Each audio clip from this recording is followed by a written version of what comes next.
Bonjour à tous. On s'amuse comme on peut. C'est toujours Céphalo et Omar. Bonjour, ça fait longtemps. Allez, pour un deuxième épisode. Donc, à nouveau, bienvenue à la maison, Omar. Ça me fait plaisir de te recevoir. Comme toujours, le plaisir est partagé. Alors, aujourd'hui, on voulait vous parler d'écologie politique. Alors, attention, ne partez pas tout de suite. On va essayer de rendre ça sympathique. Ouais. Et justement, on commence un petit peu... On va en mettre tout de suite les mains dedans et traiter le sujet par une anecdote personnelle. Là, Omar, dans la vraie vie, il lui est arrivé quelque chose de formidable. Il va nous raconter. Oui, alors nous, ça faisait... dans cette émission, on avait déjà prévu de parler d'écologie à un moment ou à un autre, de toute façon un peu transversale. Mais il se trouve que ce week-end, donc le week-end du... combien ? Bon, bref, ce week-end... Oui, ce week-end. Soyons pas trop précis. Oui, ce week-end, il se trouve qu'il y a eu... Oui, bon, alors en vrai, si les gens veulent trouver la formation, ils trouveront la formation. Mais une formation de sensibilisation... Enfin, formation à l'éducation, à la sensibilisation environnementale. Donc, dont l'objectif, c'est sur plusieurs semaines. En français, ça veut dire quoi ? C'est-à-dire une formation où on y va et on nous apprend à parler d'environnement à d'autres gens. Oui, voilà.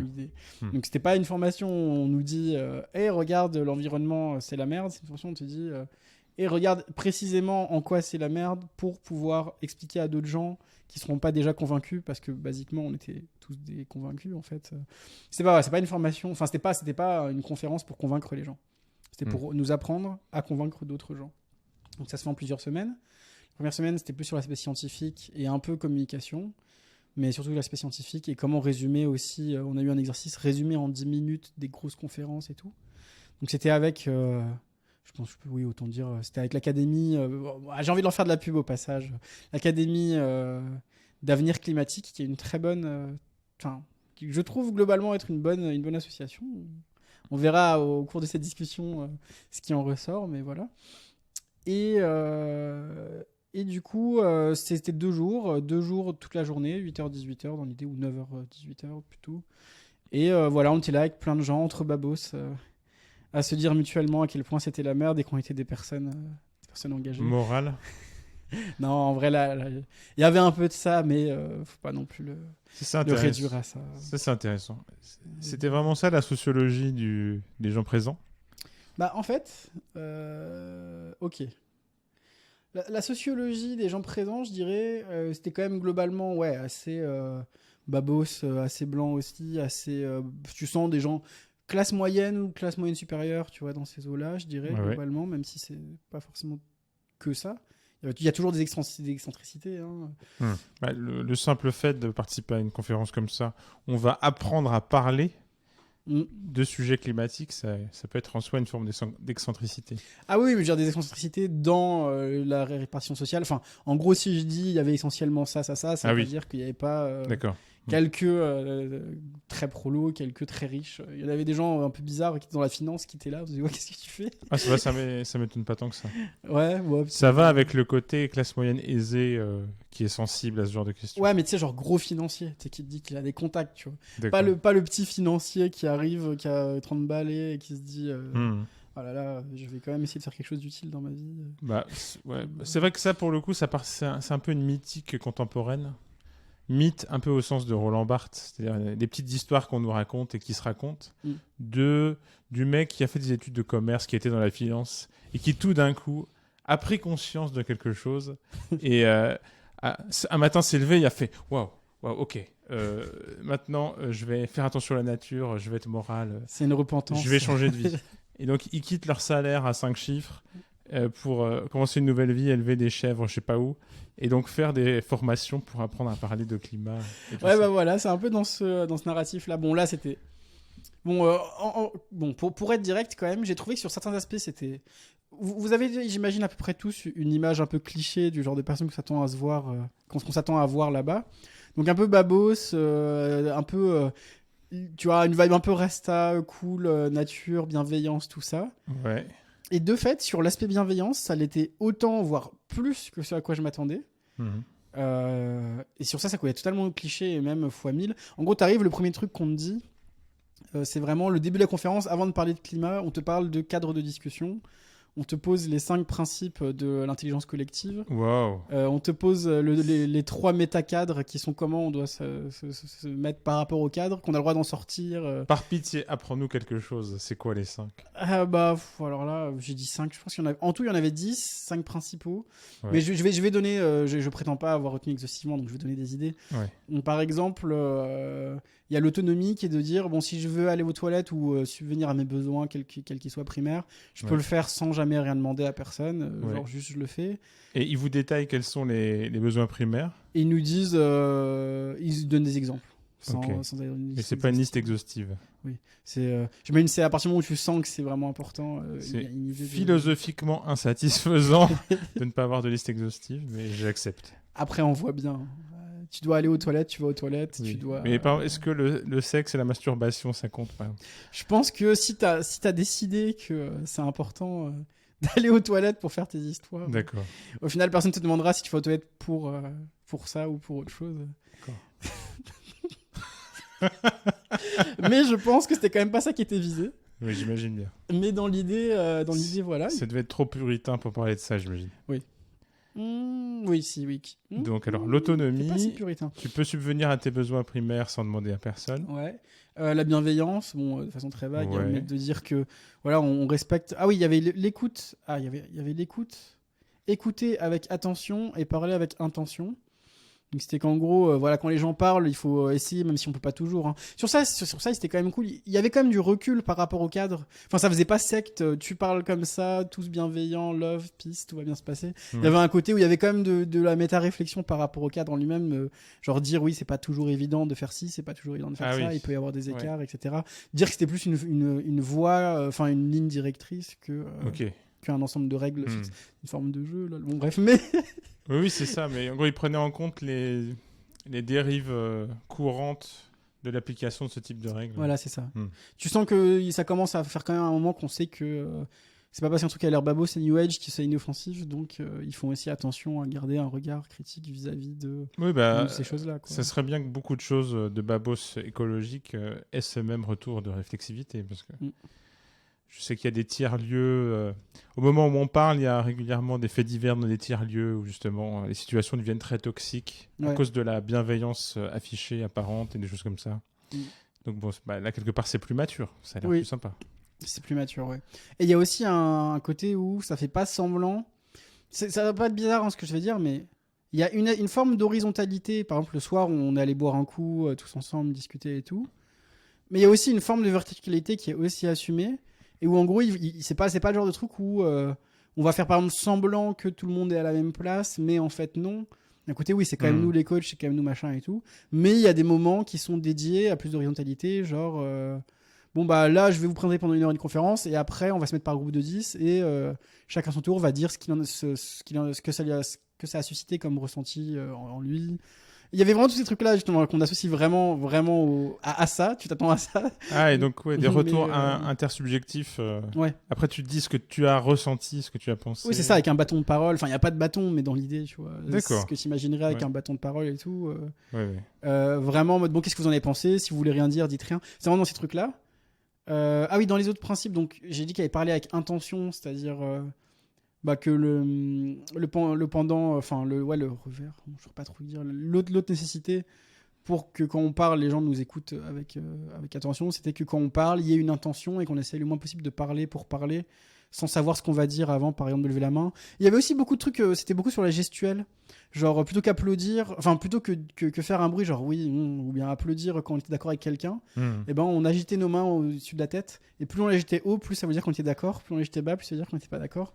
Du coup, ça fait des situations vraiment bizarres où on se retrouve tous, enfin, bizarres de l'extérieur, mais où t'as 100 personnes qui sont comme ça, d'autres comme ça, d'autres. Aussi, avec le niveau d'énergie, plus tu mettais tes mains haut ou bas, plus ça veut dire que t'as une énergie quand il demandait de l'énergie. Ok.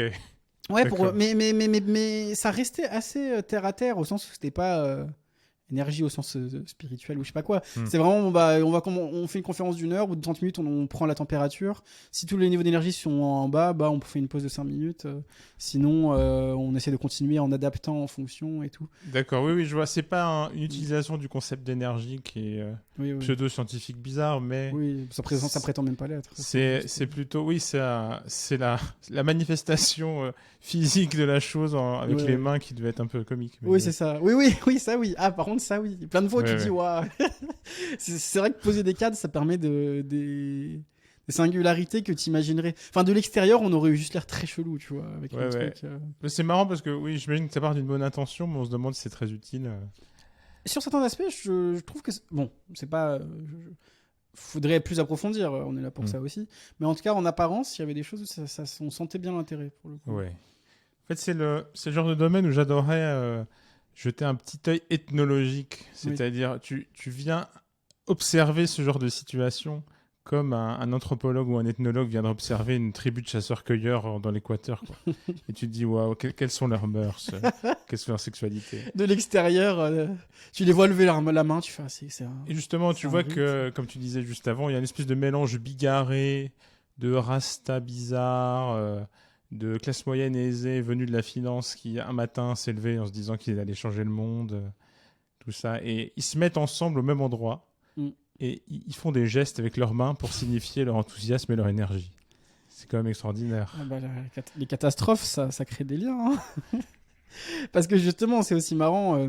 Moi, ça m'a vraiment fait cet aspect-là Il y a un truc qui était impressionnant, c'est que je trouve que autant j'ai quand même connecté avec des gens, mais j'ai pas forcément eu... Mais là, pour le coup, c'est pas dû à l'organe ni rien, c'est juste... J'ai pas eu genre de gros crush amical ou autre en mode... vas-y, une connexion forte avec quelqu'un où ce serait trop suivi, puis au bar, machin. Ouais, tu penses que c'est pareil pour les autres ? Je sais pas, mais par contre, j'ai ressenti que malgré ça, il y a vraiment un truc de cohésion globale, par contre, qui a été fait très, très, très efficacement. Ouais. Genre, de par le fait de commencer à mettre en place un espèce de langage commun un peu différent, de façon de fonctionner, de règles, de cadres dans lequel on se retrouve tous et tout. Et d'être là pour parler de la même chose, qui est un sujet qu'on trouve important, et aussi de se sentir mutuellement, enfin, c'est très discutable, hein, au regard du chantier qu'il y a à faire, par exemple, j'allais dire, mutuellement, on s'entrevalide du fait qu'on est des gens qui se sont levés à 8h un samedi ou un dimanche pour venir sauver le climat, tu vois. Oui, c'est ça. Donc il y a une espèce de... Vous êtes un échantillon qui s'est sélectionné lui-même, finalement. C'est ça. Voilà. Par des goûts... une certaine volonté d'agir sur certaines choses. On le voit bien, les militants des organisations ou des gens qui se forment pour devenir militants pour une cause quelle qu'elle soit, finalement, ils se sélectionnent d'eux-mêmes dans un échantillon assez restreint. Tout le monde n'est pas prêt ou n'a pas le temps de devenir un militant pour quelque chose, en fait. Tout à fait, c'est ça. Oui, d'ailleurs, les deux sont à rappeler, on en discutait. C'était les discussions de... Ah, dans les signes, il y en avait un marrant, c'est... de faire un peu lever l'index, lever le pouce, un peu en mode yes, tu vois, comme on peut l'imaginer. Et en fait, de faire un signe comme si on buvait. Donc là, il fait des gestes. Omar fait des gestes. Omar fait des gestes, je vais essayer de décrire. C'est ça que... Donc, vous fermez tous les doigts et vous levez le pouce et l'annulaire. Ouais. Et puis, hop, vous faites comme si vous buviez depuis votre pouce en levant l'index. Voilà. Et ensuite, on lève. Voilà. Bon, je sais pas si c'est très pertinent de dire ça. Vers la bouche. À l'oral. Mais c'était un signe qui voulait dire on en parle à l'apéro. Le plaisir jubilatoire de décrire un truc qui n'est pas du tout radiophonique. Non, on sait, et pas vous. Mais du coup... on vous voit, mais vous ne nous voyez pas. C'est ça, comme la dernière fois. Mais du coup, ça par exemple, c'était un signe qui était bien marrant parce que c'était la façon polie de dire c'est pas le sujet, ta gueule, tu vois. Ah ouais, ok. Genre c'est très intéressant, on en parle ce soir quand on va boire un coup. Ok. Ah oui, c'est un peu le sujet, ferme-la quand même. C'est un peu le signe, ferme-la quoi. Ouais. Mais tu vois, c'est des trucs dans lesquels on se retrouvait, ça faisait un peu des running gags aussi, tu vois. Quand il y a quelqu'un qui faisait ça faisait rire tout le monde parce que c'est un ta gueule, mais en plus poli, en plus gentil, parce que c'est aussi une façon. Enfin, des fois ça peut être juste pour dire ferme-la, des fois c'est aussi vraiment une façon de dire que c'est intéressant, mais c'est pas le sujet, tu vois. Genre... Est-ce que c'était toujours un peu les mêmes qui faisaient le signe ? Je pense que tu peux retrouver des enjeux de pouvoir. Ouais, c'est vrai, mais globalement ça n'a pas été trop fait. Il y avait une très bonne ambiance. Ok. Il y a eu des petits trucs, mais non, globalement. D'accord. Ce qui est très intéressant aussi. En fait, ça joue beaucoup sur l'aspect soudé et tout. C'est qu'il y avait par exemple des brise-glaces avant chaque activité. Et des brise-glaces qui des fois étaient... Il y en a un qui était particulièrement conceptuel, deux qui étaient conceptuels, un qui était à la fois conceptuel et bien appliqué, enfin, qui précédait la bonne chose, et d'autres qui étaient juste des brise-glaces comme ça. Par exemple, il y en a un, donc je vais parler du plus intéressant, on s'est retrouvé dans une salle, et donc l'animateur, on va dire, nous disait regardez autour de vous et choisissez 2 personnes à égale distance de vous, tu vois, qui sont à égale distance de vous. Donc chacun choisit 2 personnes et tout, qui a égale distance d'eux. Oui, briser la glace sociale entre les gens, quoi. Ah, mais attends. C'est-à-dire créer des interactions plus naturelles. Là, c'était pas ça. Il y a des fois où c'est ça. Où, par exemple, où chaque personne choisissait des mots et après on devait se demander aux gens leurs mots. Des genres de cadavres exquis. Ouais. Ou ça fait peut-être même plus téléphone arabe. Plus téléphone arabe. Tu essaies de retrouver ton nom et quand tu retrouves ton nom, tu vois qu'il n'y a plus les mêmes mots, tu vois. Ah, ok. Genre, tu dis. Richard, oui, d'accord, ok. Oui, ok. Nom, hein. Bref, voilà. Le téléphone arabe, c'est quand on dit quelque chose à quelqu'un qui va lui-même le raconter à quelqu'un d'autre. Et qu'il y a une transmission. Et au bout d'un certain nombre d'échelons dans la chaîne d'itération, on se rend compte que le message a totalement été transformé à la fin. Comme les phénomènes de rumeurs dans des villages et des choses comme ça. Ouais, du coup, il y a des brise-glaces qui ressemblaient plus à ça. Où tu prends ton nom et t'associes un mot et une humeur, enfin je sais plus exactement, une couleur. Et puis après quand ça revient, il y a ton nom avec d'autres trucs et tu te dis mais est-ce qu'il y a 2 personnes qui s'appellent Jean-Jacques ou est-ce que c'est mon truc qui a été modifié? Je dis des noms au pif, ce n'est pas ni mon nom ni le nom de Céphalo. Pour parler de passer de Omar à Jean-Jacques, je pense qu'il a fallu de sacrées transformations. Oui. D'ailleurs... Bref, j'allais faire une blague nulle, c'est pas grave, on va passer à autre chose. Il est trop tôt pour ces blagues-là. C'est ça. Mais du coup, pour le truc de... le brise-glace qui était un peu marrant, justement, on choisissait chacun une personne qui était du coup à égale distance de nous. Et une fois que l'animateur il a dit « C'est bon, vous l'avez fait ?» Je disais « Oui ». Il fait « Ok ». Et là, juste, il bouge. Et comme lui, il bouge... Ah oui, non, il dit « Ok, maintenant, vous devez tous rester à égale distance ». C'est ça que je veux dire, rester à égale distance des 2 personnes que vous avez sélectionnées. Donc personne ne bouge, parce que tout le monde a sélectionné de façon à ce que ça marche. Et après, lui, il bouge. Juste lui, il fait 3-4 pas. Et comme il y a des gens qui l'ont sélectionné dans le tas, ça les fait bouger. Et du coup, ça en fait bouger d'autres. Et ça fait bouger tout le monde. Et ça fait un bordel. Ça fout le bordel en 15 secondes. Tu vois, t'as tout le monde qui est en train de bouger dans la salle, de regarder à gauche, à droite pour retrouver, voir où sont les personnes et tout. Et justement... Et le but, c'est de voir les stratégies qui se mettent en place un peu spontanément. Et à un moment, on s'est retrouvés tous paqués au milieu. Et il a dit, vous avez été plutôt bon en peu de temps, parce que par exemple, on peut montrer que ça, c'est une stratégie les plus efficaces qui finit toujours par arriver, qui est que tout le monde va converger au centre, essaye de devenir un point, en fait. Et alors que chacun a des rôles très simples, un objectif très simple en tête. Ça fait apparaître des espèces de méta-organisations qu'on revoit à chaque fois, tu vois.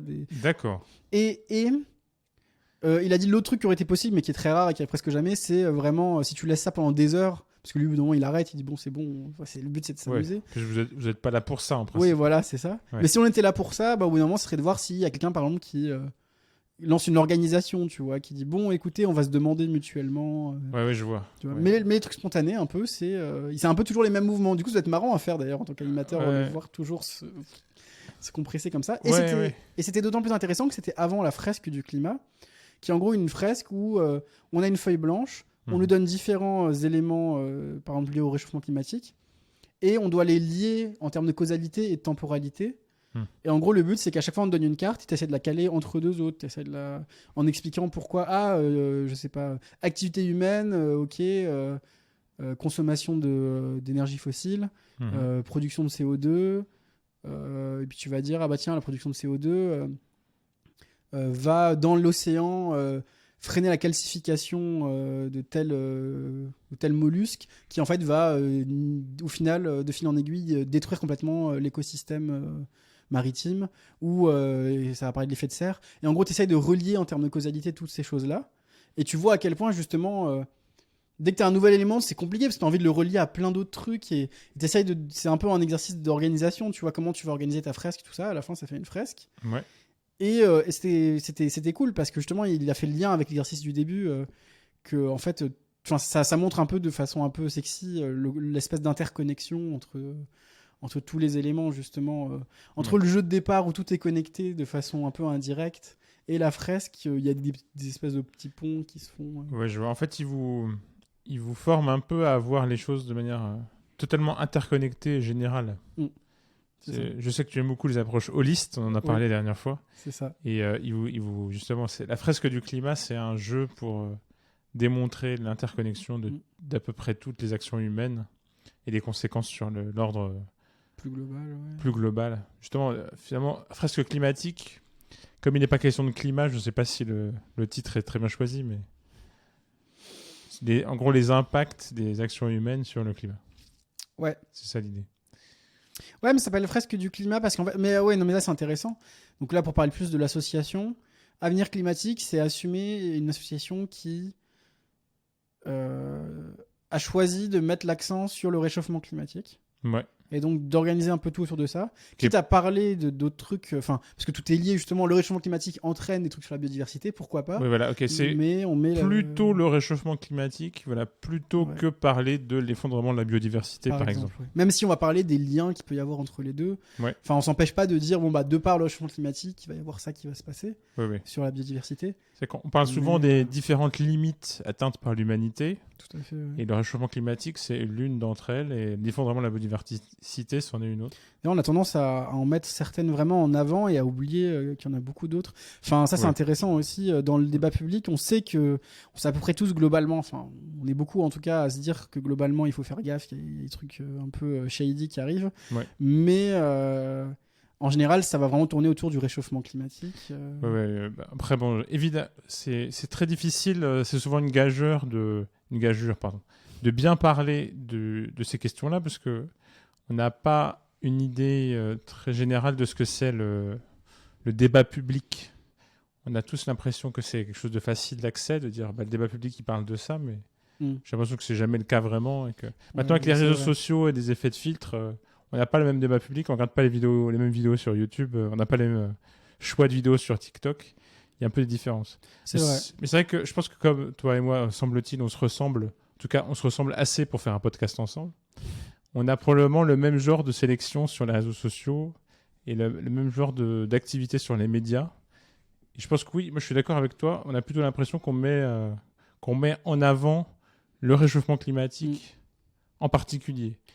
Et en deuxième, l'effondrement de la biodiversité, mais traité de manière très différente. Ouais. Très différente. Mais je pense que pour la plupart des gens, en fait, ils en entendent juste jamais parler. L'effondrement de la biodiversité ? Ah, globalement, tu veux dire ? Non, la plupart des gens. Quand on regarde quand même les enquêtes d'opinion et tout, t'es le premier. Enfin, tu pourras me dire qu'il y a évidemment des biais dans toutes les enquêtes d'opinion et tout. Mais il semblerait quand même que les gens soient au courant qu'il y a des choses, non ? Mais à part parler des records de chaleur battus, des choses comme ça, j'ai pas l'impression que ce soit des sujets vraiment traités. Ah oui, en rentrant dans les détails, en expliquant vraiment ce qui se passe. En fait, moi je pense qu'il y a une manière. En fait, c'est traité comme des faits divers. C'est mon avis très subjectif. Et moi, je suis pas du tout un spécialiste des médias. Je me mets à plat ventre et je parle de manière très modeste. J'essaye. Et j'ai l'impression que c'est vraiment traité comme des faits divers. Waouh, on a battu tel record de température. Waouh, machin. Waouh, bidule. Et tu verras jamais des intellectuels du GIEC en soirée prime time sur une grande chaîne en train de discuter de ces sujets-là et de vraiment expliquer par exemple le groupe 3 du GIEC qui donc parle des solutions possibles et des solutions et des modes d'organisation qu'on pourrait mettre en place pour lutter efficacement. Et ben, tu n'auras pas le groupe 3 du GIEC sur TF1 à 21h qui va expliquer tout ça. Et après, c'est peut-être justement, pour revenir à ton week-end de formation, c'est peut-être plus ce qu'essaient de faire ces associations-là, de mettre en avant et de faire discuter de ces questions-là. Et donc en formant des gens qui peuvent en parler en public devant d'autres personnes. Ouais. Après, tu as tout à fait raison sur le fait qu'on est tous dans une espèce de petite bulle qui fait qu'on a du mal à se représenter vraiment ce qui est dit dans les débats publics de manière plus large. Mais je pense qu'on peut quand même se baser sur quelques indicateurs. Je ne m'aventurerai pas à dire objectif, mais en tout cas plus répandu. Tu vois, typiquement, le simple fait que ceux qui entendent parler du climat et qui vont parler du climat vont presque toujours parler en termes de limites, en termes de degrés. En fait, qu'on se dit, tiens, objectif 2 degrés, objectif 1,5 degrés, etc. Ah oui, c'est vrai qu'il y a ça. Oui. Ça montre que, en fait, on a pris un élément de mesure qui synthétise, qui projette un peu tout, même si en vrai on sait que c'est beaucoup plus complexe que ça, nos repères sont quand même beaucoup basés sont beaucoup basés sur, par exemple, la température. Donc je trouve que ça met quand même en avant que, un peu globalement, en tout cas, je dirais pas, oui, t'as probablement raison, il y a probablement plus de gens qui en entendent juste pas parler de façon sérieuse que ce que j'imagine, parce que je suis dans un microcosme où on débat sur ces choses-là. Ou alors seulement sur le mode du fait divers ou du slogan. Oui, en mode oui, il y a eu ça. On a dépassé telle barre, telle mesure. C'est historique, c'est la première fois. Oui. Et le problème, c'est que la manière dont sont structurés les journaux télévisés, on a une suite de slogans et de faits divers, et ça en devient un parmi d'autres, finalement. Ouais. C'est entre 2 attentats, entre 2 tueries de masse, on a dépassé tel record de température. Ouais. Et puis c'est un peu tout ça écrasé et mis presque au même niveau. Mais sinon, je suis d'accord que je pense que c'est vraiment des choses qui sont prises au sérieux par plein de gens, mais il y a de l'impuissance, une incompréhension. Finalement, c'est difficile d'accès. Partir du slogan There is no planet B, il n'y a pas de planète B, deuxième planète, ou alors d'autres types de slogans, on a dépassé 1,5 degré ou je sais pas quoi. Finalement, je me mets à la place d'une mère de famille ou de lambda qui travaille et qui s'occupe de ses enfants, ou d'un type ouvrier et qui essaie de vivre sa vie comme il peut. On peut se demander à leur place qu'est-ce qu'ils peuvent faire, qu'est-ce que je dois faire, comment ça marche. Ah, mais c'est clair qu'il y a une impuissance en termes de rapport d'échelle. Même les gens qui justement ont plus le temps et les inclinaisons, je sais pas, alors les centres d'intérêt ou quoi, qui font qu'ils vont essayer de confronter ces problématiques-là, ressentent eux-mêmes c'est une sorte d'impuissance ou c'est même, disons que même en sachant plus précisément quel est le problème, c'est déjà dur de voir vraiment clairement qu'est-ce qu'on peut faire pour avancer dans ce truc-là. Donc je te rejoins totalement sur le fait que quelqu'un qui voit ça de loin et tout, il doit juste se dire bon bah ok, d'accord, bon, on va mettre, on mettra un pull moins épais et puis voilà, quoi. Pour recentrer sur ton week-end et relancer là-dessus justement, c'est un sujet qu'on peut politiser, cette sensation d'incompréhension et d'impuissance. Complètement. Pourquoi ça se passe comme ça? Qu'est-ce qu'il en est? Finalement, c'est quoi la place de cette association? On cherche à former des militants? C'est ça l'idée? Ça dépend ce qu'on appelle. C'est intéressant, en fait, c'est une question intéressante parce que j'aurais du mal à y répondre à cause des termes employés. Ouais. Mais ça montre quelque chose justement sur l'association. L'association, je pense, je m'étais pas particulièrement formulé comme ça, mais je pense qu'il y a des mots qui sont évités consciemment. Ouais. Il ne parle pas de militantisme, enfin pas dans ces termes-là. Ouais. Il ne parle pas de parti politique à aucun moment. Il ne parle pas de gauche, il ne parle pas de droite, ni même de centre. Enfin voilà. Il y a tout ce truc-là qui est complètement mis hors de leur considération. C'est une stratégie de communication. C'est ça. Ouais. Tout en quand même. Bon, de toute façon, je ne vais prendre personne en disant ça. C'est quand même globalement une population de gauchos. Hein. Enfin, t'es là-bas. Enfin, moi, que je me sentais à l'aise, quoi. Je veux dire, globalement, j'ai tendance à avoir des inclinaisons plutôt justement dans ces écoles de pensée-là. Ouais. Et je me suis pas senti mal à l'aise. Donc rien que pour ça, de par les façons dont, enfin, après même au bar, les gens justement ça c'est intéressant. Pendant la formation, personne ne parlait de gauche ni de droite. Par contre, une fois que t'es au bar, là... c'est la première chose qui vient. Là, t'as les anticapitalistes qui apparaissent, mais qui sont bien retenus toute la journée, tu vois. Donc, déjà, on peut leur reconnaître ça, c'est que là-dedans, il y a des gens qui étaient particulièrement politisés, anti-cap, etc. Ouais. Et qui, toute la journée, ne parlaient pas une fois de capitalisme, une fois de problématiques ou d'angle de vue marxiste. Même si... Là, ce serait que la stratégie de communication de l'association n'est pas celle des gens qui viennent, des gens qui viennent participer. C'est plutôt ce décalage-là. Là. C'est-à-dire que peut-être que l'asso fuit une forme de latéralisation gauche-droite en essayant de communiquer différemment. Et c'est juste que les gens qui viennent à ce genre d'événement, eux, la recherchent absolument et essaient de se labelliser eux à leur manière. Je pense qu'il y a de ça. Et je pense que l'objectif derrière de l'association, c'est de dire on veut parler autant à des gens de gauche qu'à des gens de droite parce que on veut parler d'écologie de façon la plus vaste possible. Ouais. Mais en même temps, il y a quand même évidemment... par exemple, ça se base sur le GIEC. Et le GIEC prend aussi en compte, par exemple, les migrations de population...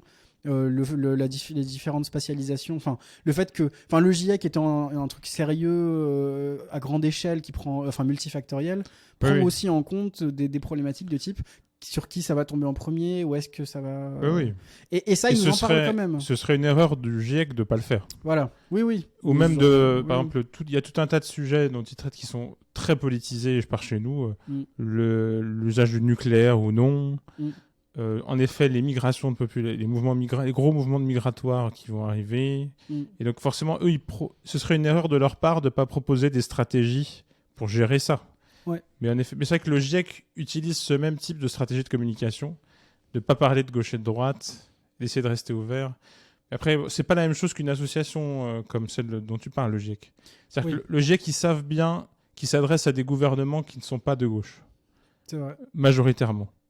Et je pense qu'ils ne peuvent pas partir du principe que le monde entier va devenir de gauche dans les 20 ans à venir, avant qu'il y ait un changement. Donc un GIEC qui ferait bien son travail, il sait qu'il va parler à des gens qui ne sont pas de gauche. C'est vrai. Et qui doit quand même les convaincre de faire quelque chose. Je crois que l'association a ce positionnement-là, quand même. En fait, je pense que c'est assez répandu. C'est intéressant l'écologie parce que bon, il y a beaucoup d'écolos. Enfin, je dirais que très majoritairement, les écolos sont de gauche. Enfin, s'identifient de gauche, parce que dire sont de gauche, c'est donner une valeur. Et puis là, on fait semblant de croire qu'il y aurait un sens unique au mot gauche, alors que c'est tout sauf univoque. Non, mais c'est pour ça que j'y s'identifierait de gauche. Oui. En tout cas, ça c'est bien. S'auto-labelliserait. Je suis d'accord avec toi, Omar. S'auto-labelliserait, c'est bien. Voilà. Oui. Mais ceux qui... Et là, je dis... tout n'engage que moi, mais là, ça engage vraiment encore plus que moi. Ouais. Mais j'ai vraiment la sensation que il y a beaucoup d'écolos qui sont rentrés dans l'action, qui vont être bénévoles, par exemple, à Avenir Climatique pour nous apprendre des choses, ou bien qui vont aller à Avenir Climatique, mais où tu vois que ça fait depuis des années qu'ils font des trucs et tout, et qui, en gros, sont plongés dans la lutte autour de ces sujets-là. Ouais. Et vont avoir plus tendance à vouloir séparer cet aspect-là, l'aspect écologique des luttes de la grille de lecture gauche-droite, parce que je pense que quand tu es plongé dedans, tu dois avoir un rapport à l'urgence qui est différent, qui fait que tu dois te dire, en fait, il faut vraiment que les gens se bougent le cul maintenant. Et je pense qu'en fait, ça sera un débat en soi hyper intéressant sur l'écologie en général. Ah oui. Le côté où, à la fois, on peut, je pense très sérieusement, sans dire que c'est la vérité, je pense qu'on peut très sérieusement défendre que l'écologie est intrinsèquement plus de gauche, par exemple, ça pourrait se défendre. Je dis pas que c'est la vérité, mais beaucoup le disent en tout cas. Beaucoup le disent. Et ça semble corroboré aussi par souvent, en France en tout cas. La latéralisation revendiquée par sur l'échiquier politique, les personnages importants de ce monde-là. Ouais. Voilà, c'est ça. Mais en même temps, ça va souvent du coup être des gens de gauche, mais qui vont quand même vouloir plus parler aux gens de droite que d'autres gens de gauche. Enfin, je pense qu'un écolo, je dis pas, il y a des écolos complètement. Je pense que si on prend les écolos globalement, de façon très floue, mais les gens engagés dans la lutte pour les changements liés aux bifurcations écologiques qu'il faut faire, etc.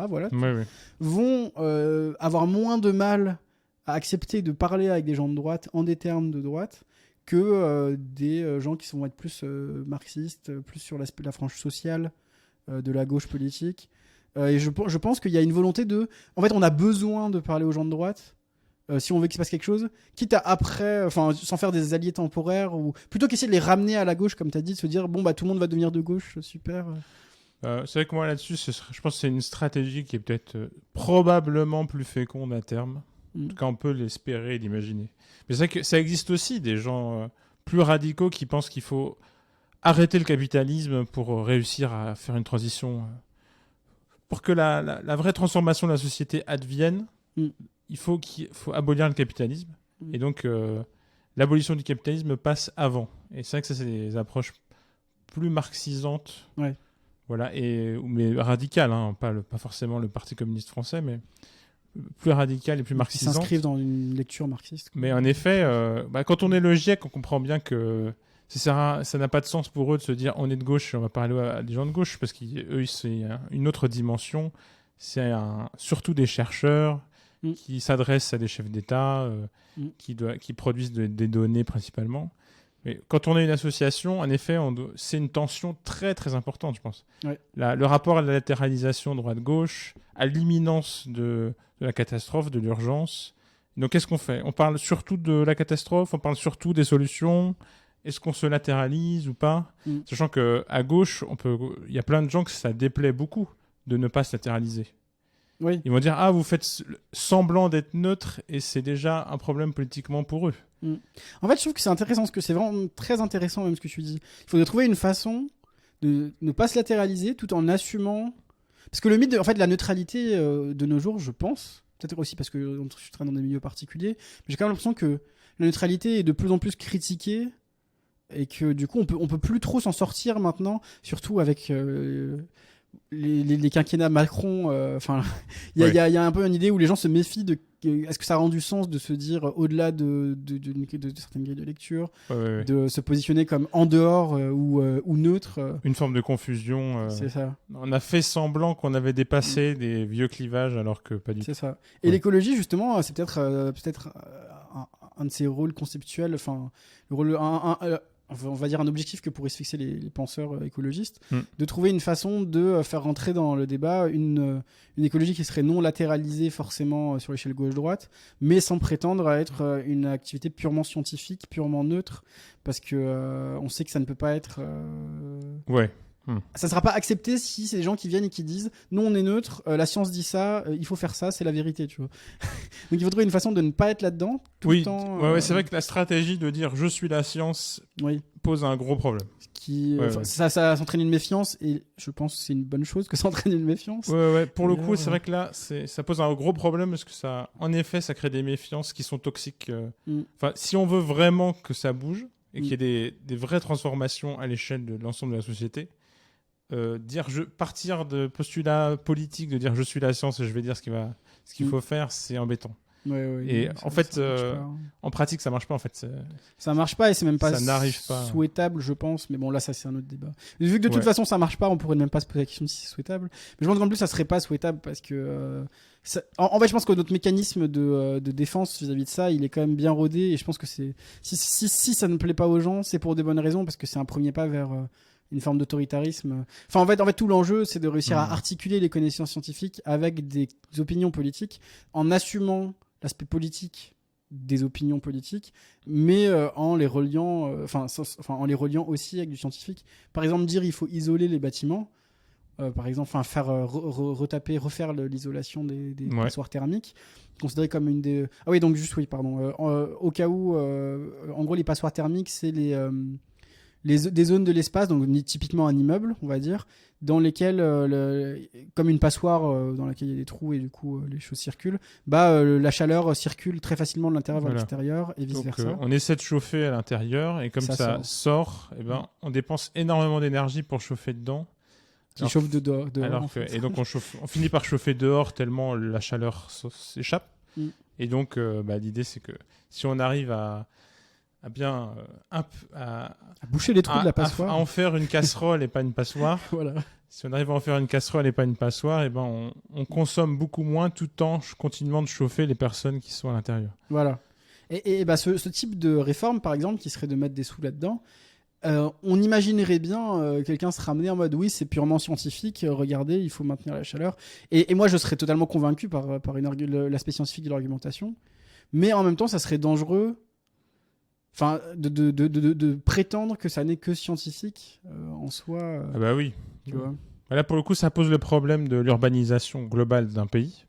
Et ça, c'est un problème extrêmement politique. Ouais. Et est-ce que le modèle du pavillon individuel doit continuer ou pas ? Et la France, on est un grand pays de pavillons individuels. Et la plupart beaucoup de passoires énergétiques, c'est des pavillons individuels. Okay. Et avec des familles dedans qui donc payent très cher parce que la maison, elle est toute seule, elle doit se chauffer elle-même et elle chauffe beaucoup dehors aussi, du coup. Et si on faisait des blocs avec plein de gens à l'intérieur, ils se chaufferaient plus les uns les autres que l'extérieur. Ouais. Ah, c'est vrai que c'est un exercice. Ah, c'est marrant, c'est un exercice classique de physique. Et donc, et donc, ça, c'est un problème politique de est-ce qu'on promeut le pavillon individuel en mode de vie ou pas.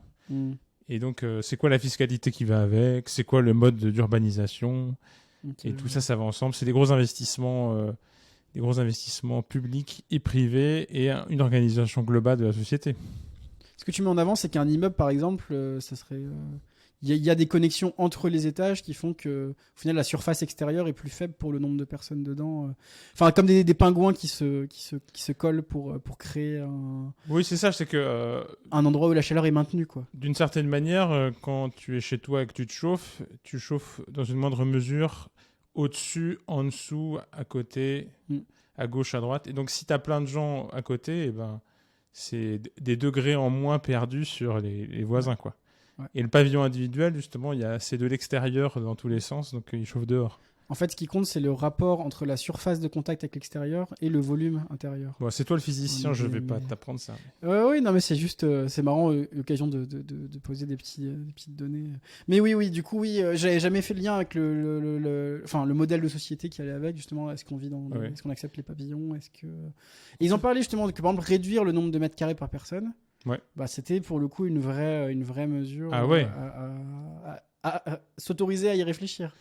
D'ailleurs, ça m'a amusé c'est un vrai sujet, je suis bien d'accord. Et très politique, beaucoup. Ah oui, clairement. Oui. C'est de réduire volontairement le nombre de mètres carrés par personne. Ça. Et puis, justement, changer le mode d'urbanisme. Parce que finalement, ça n'a pas de sens d'avoir des toutes petites maisons. Ouais. Réduire le nombre de mètres carrés par personne, ça veut dire aussi de faire des blocs collectifs. Et ça change beaucoup les rapports. En fait, ce que je voulais dire par là tout à l'heure, c'est que c'est un peu la tension fondamentale de l'écologie politique. C'est d'essayer de garder, de ne pas avoir des pertes de niveau de vie, notamment en Occident où le niveau de vie sont très élevés, tout en étant neutre carbone et beaucoup plus vertueux vis-à-vis de la biodiversité et des choses comme ça. Et ça, c'est la tension de l'écologie politique moderne dans les pays occidentaux. Et ça, changer le mode d'urbanisation, c'est des vrais sujets qu'on doit poser. Mais on a vu avec les Gilets jaunes récemment où... c'est des sujets vraiment très compliqués à aborder. Et c'est ce qui rend la tâche de l'écologie politique très, très difficile. C'est que après des décennies de publicité du pavillon individuel, un parti qui viendrait dire maintenant il est nécessaire qu'on soit tous volontaires pour arrêter, se confronte à des affres terribles, quoi. Bah, d'autant plus quand on vit dans une société. Non, mais que du coup, on sait... En fait, l'écologie, en fait, c'est le problème de toutes les approches macroscopiques et très globales. Par exemple, on pourrait dire aux gens... Enfin, bon, je suis sur des trucs classiques, mais... Dire qu'on veut que tout le monde soit volontaire et qu'à côté, on voit des gens qui prennent des jets privés. Oui. Enfin, il y a un problème de la représentation, en fait, aussi, qui fait que si tant qu'on voit des gens qui font pas ça, t'as moins envie de toi. Toi, t'es là, ok, le GIEC me dit de mettre mon chauffage à maximum 17 degrés en hiver. J'ai mon chauffage, je crois que c'était 19 degrés. J'ai mon chauffage à 19 degrés. À côté, je mets un pull ou je sais pas quoi. Et pendant ce temps-là, t'as des gens qui prennent des jets privés et tout. Donc ça pose des problèmes de comment tu convaincs les gens au final dans tout ça. Mais juste par rapport à ce que tu as dit, il y a deux choses qu'ils ont dit très concrètement dans la conférence que je trouvais intéressantes, qui traitaient un peu de ça. Le fait de convaincre les gens de baisser en fait leur niveau de vie ou non. Enfin, comment faire pour ne pas trop baisser le confort, etc. Il parlait de deux choses. Il disait que la première chose qui était importante à dire et à savoir, donc voilà, je transmets, c'est que même dans les scénarios les plus optimistes, on dirige le plus possible notre recherche et nos technologies vers des technologies vertes. Oui. En soi, on ne sait jamais vraiment ce que peut donner la recherche, mais c'est des projections, on fait avec ce qu'on a. Et on prolonge les courbes. Voilà, on prolonge des courbes. Ouais. Et du coup, même dans les scénarios les plus optimistes, on tourne le développement technologique vers l'écologie, où on réduit les énergies fossiles pour remplacer par du coup des énergies renouvelables. Ou d'autres formes de... Non, c'est que les énergies renouvelables. Plus vertueuses, plus circulaires, oui. Ouais, enfin, en bref, l'essentiel, c'était qu'en prenant en compte les scénarios les plus optimistes, il faudrait quand même baisser à l'échelle de la planète de 25% la consommation moyenne par habitant. Oui, ce qui est énorme. Ce qui, en fait, est 25% à l'échelle de la planète. Donc, vous imaginez... pour les Occidentaux. Pour les Occidentaux, typiquement nous en France, ça doit être Ouais. déjà au moins divisé par 2 ou 3, quoi. Je pense très largement notre consommation d'énergie. Surtout qu'il y a des choses auxquelles on ne peut pas renoncer. On ne peut pas s'arrêter de manger.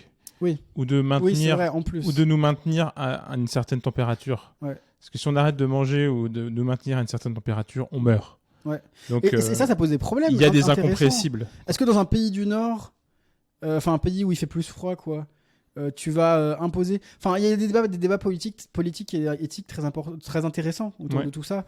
D'un côté, tu vas avoir le discours tout à fait recevable, auquel moi j'adhère en tout cas, qui est de dire...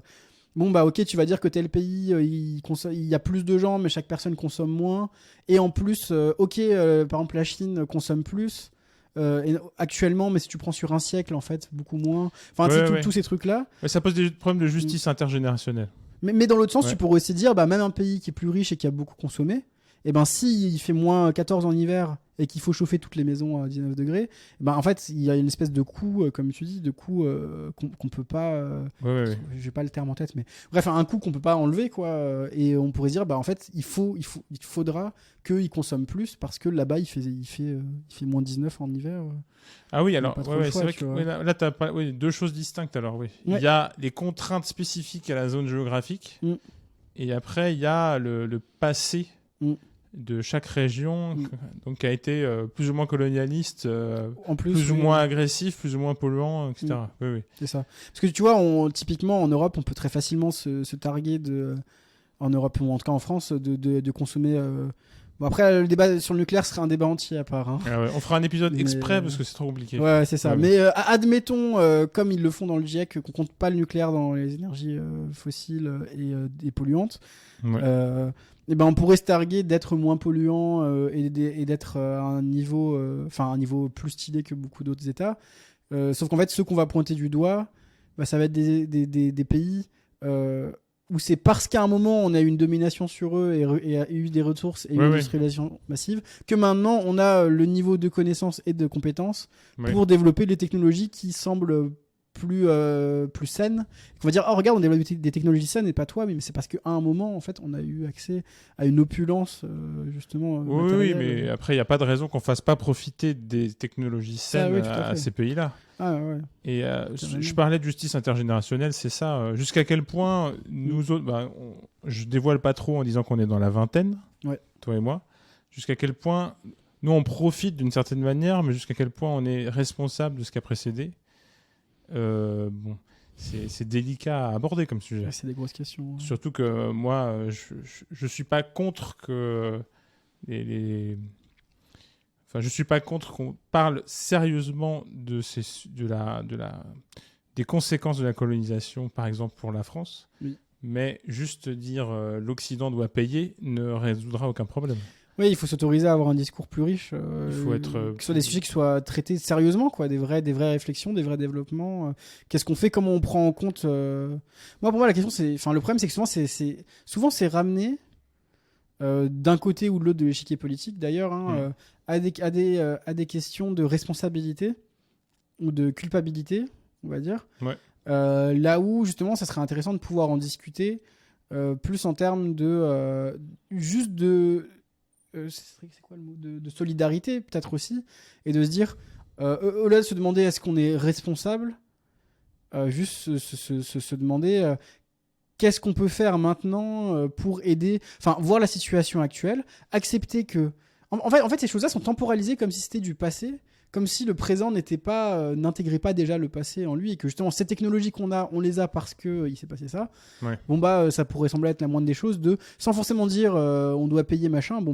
Au moins lâcher les brevets, trouver des façons quand même de faire transmettre tout ça, quoi.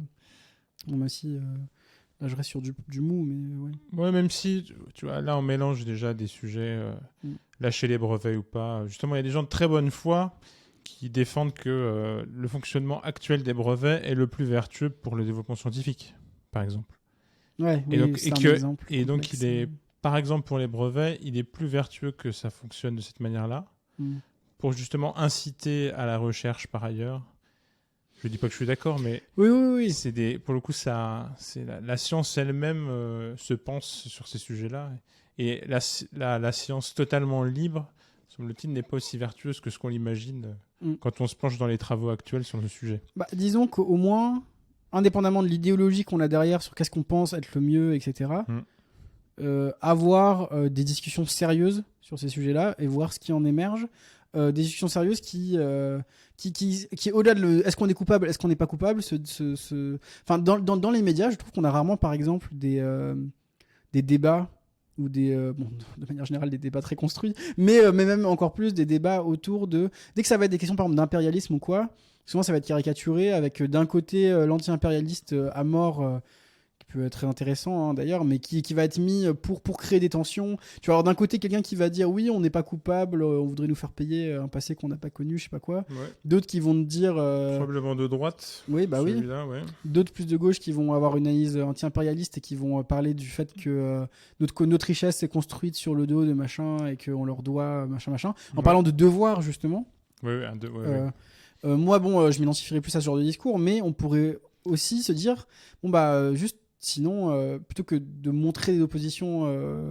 Enfin, au final, j'ai l'impression qu'il n'y a pas de vraie discussion mise en avant dans les grandes chaînes sur, ok, en pratique, vraiment, est-ce qu'il y a vraiment des conversations qu'on a avec certains pays ? Est-ce qu'on a lancé des bases de discussion ? Est-ce qu'on a demandé à tel pays qu'est-ce qu'il voulait ? Est-ce que nous, on a des comités autour de ça ? COP sont censés servir à ça. Ouais. Au moment où on parle, la COP 27 vient de se terminer. C'est vrai. Et c'est censé servir à ça. Mais encore faut-il que les accords mis en place soient respectés et que le pays le plus polluant du monde ne renonce pas aux accords de Paris sur un coup de dé politique à un moment donné. Donc je pense par exemple Trump qui renonce aux accords de Paris ou des choses comme ça. Ouais. Alors que c'est le président du pays le plus polluant du monde ou des choses comme ça. Ouais. Personne les... Enfin bon... On les a pas trop respectés non plus, hein, mais oui. Ouais, on peut dire ça. Ouais, on peut dire ça peut-être. En fait, le vrai souci, c'est qu'on peut pas tabler sur le fait que tout le monde sera vertueux, qu'il y aura pas à un moment donné un président d'un pays qui, à un moment, jouera pas le jeu.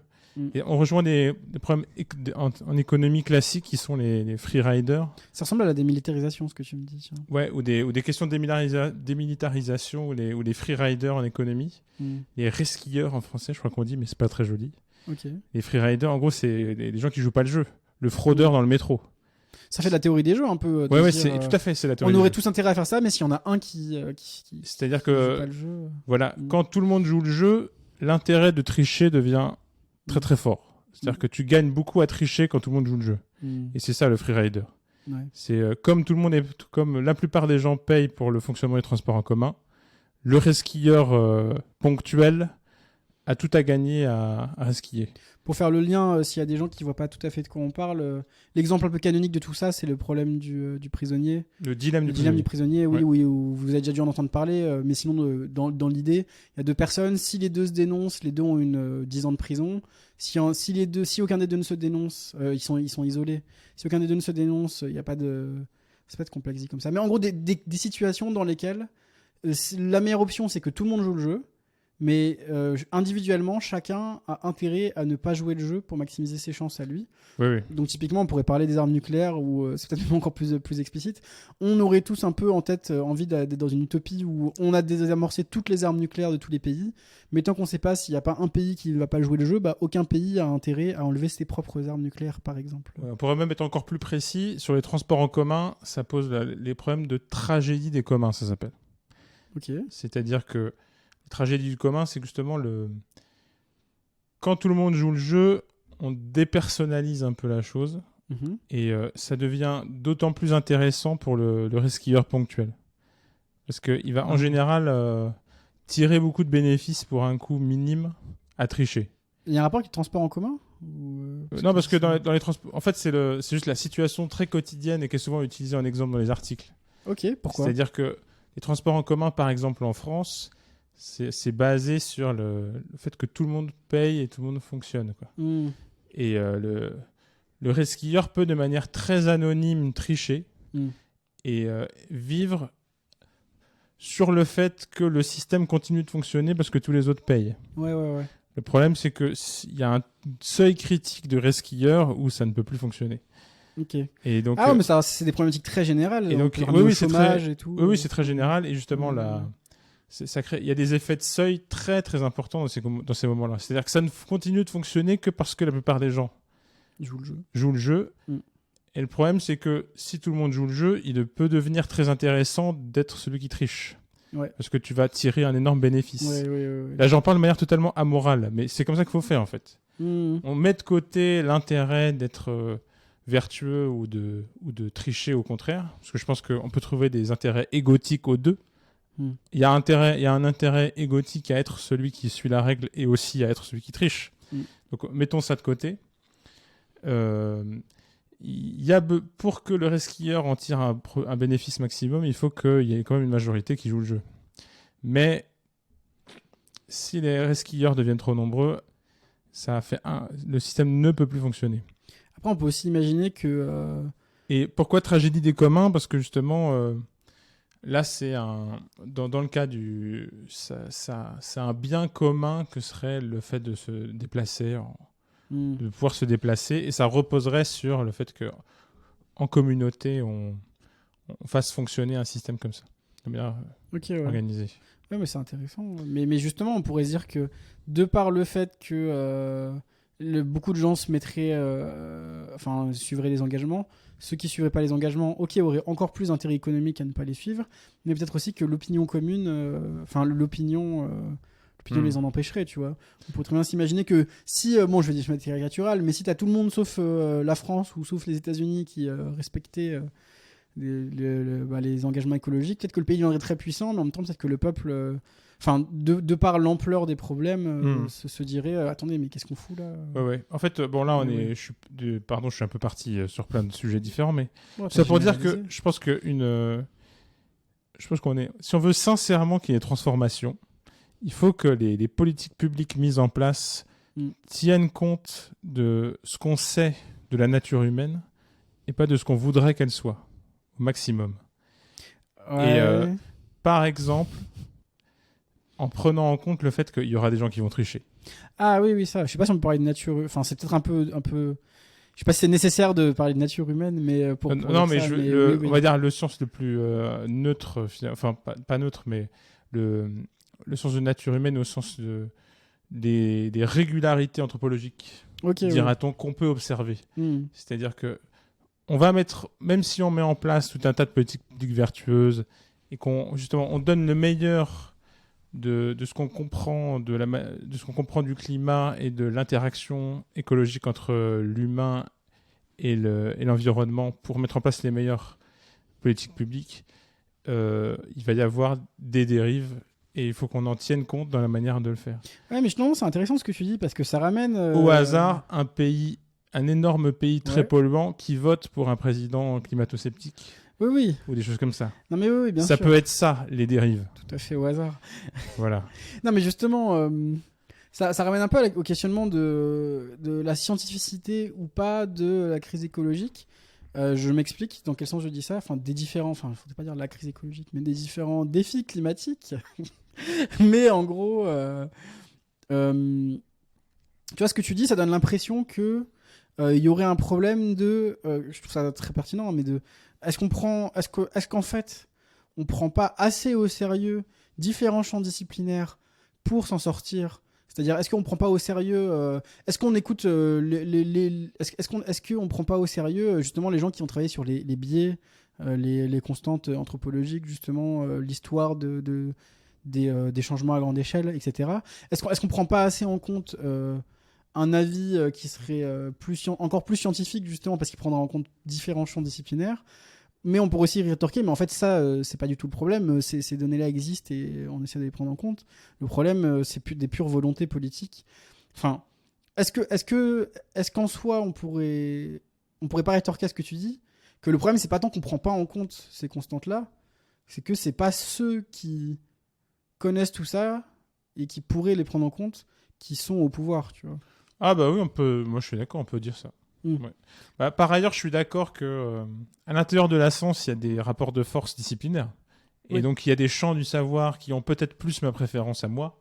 mais qui ont moins la parole parce qu'ils sont moins bien classés dans le rapport de force interne de la science aujourd'hui. Ah, ça, tout à fait. Et ce rapport de force interne de la science aujourd'hui, il n'est pas uniquement fondé sur des bases rationnelles. Et il y a des effets de mode, des effets d'autorité, des effets de porter une blouse ou pas. Tout ça, c'est dedans. Hein, mais moi, j'en suis conscient. J'essaie d'être le moins naïf possible sur ces questions-là.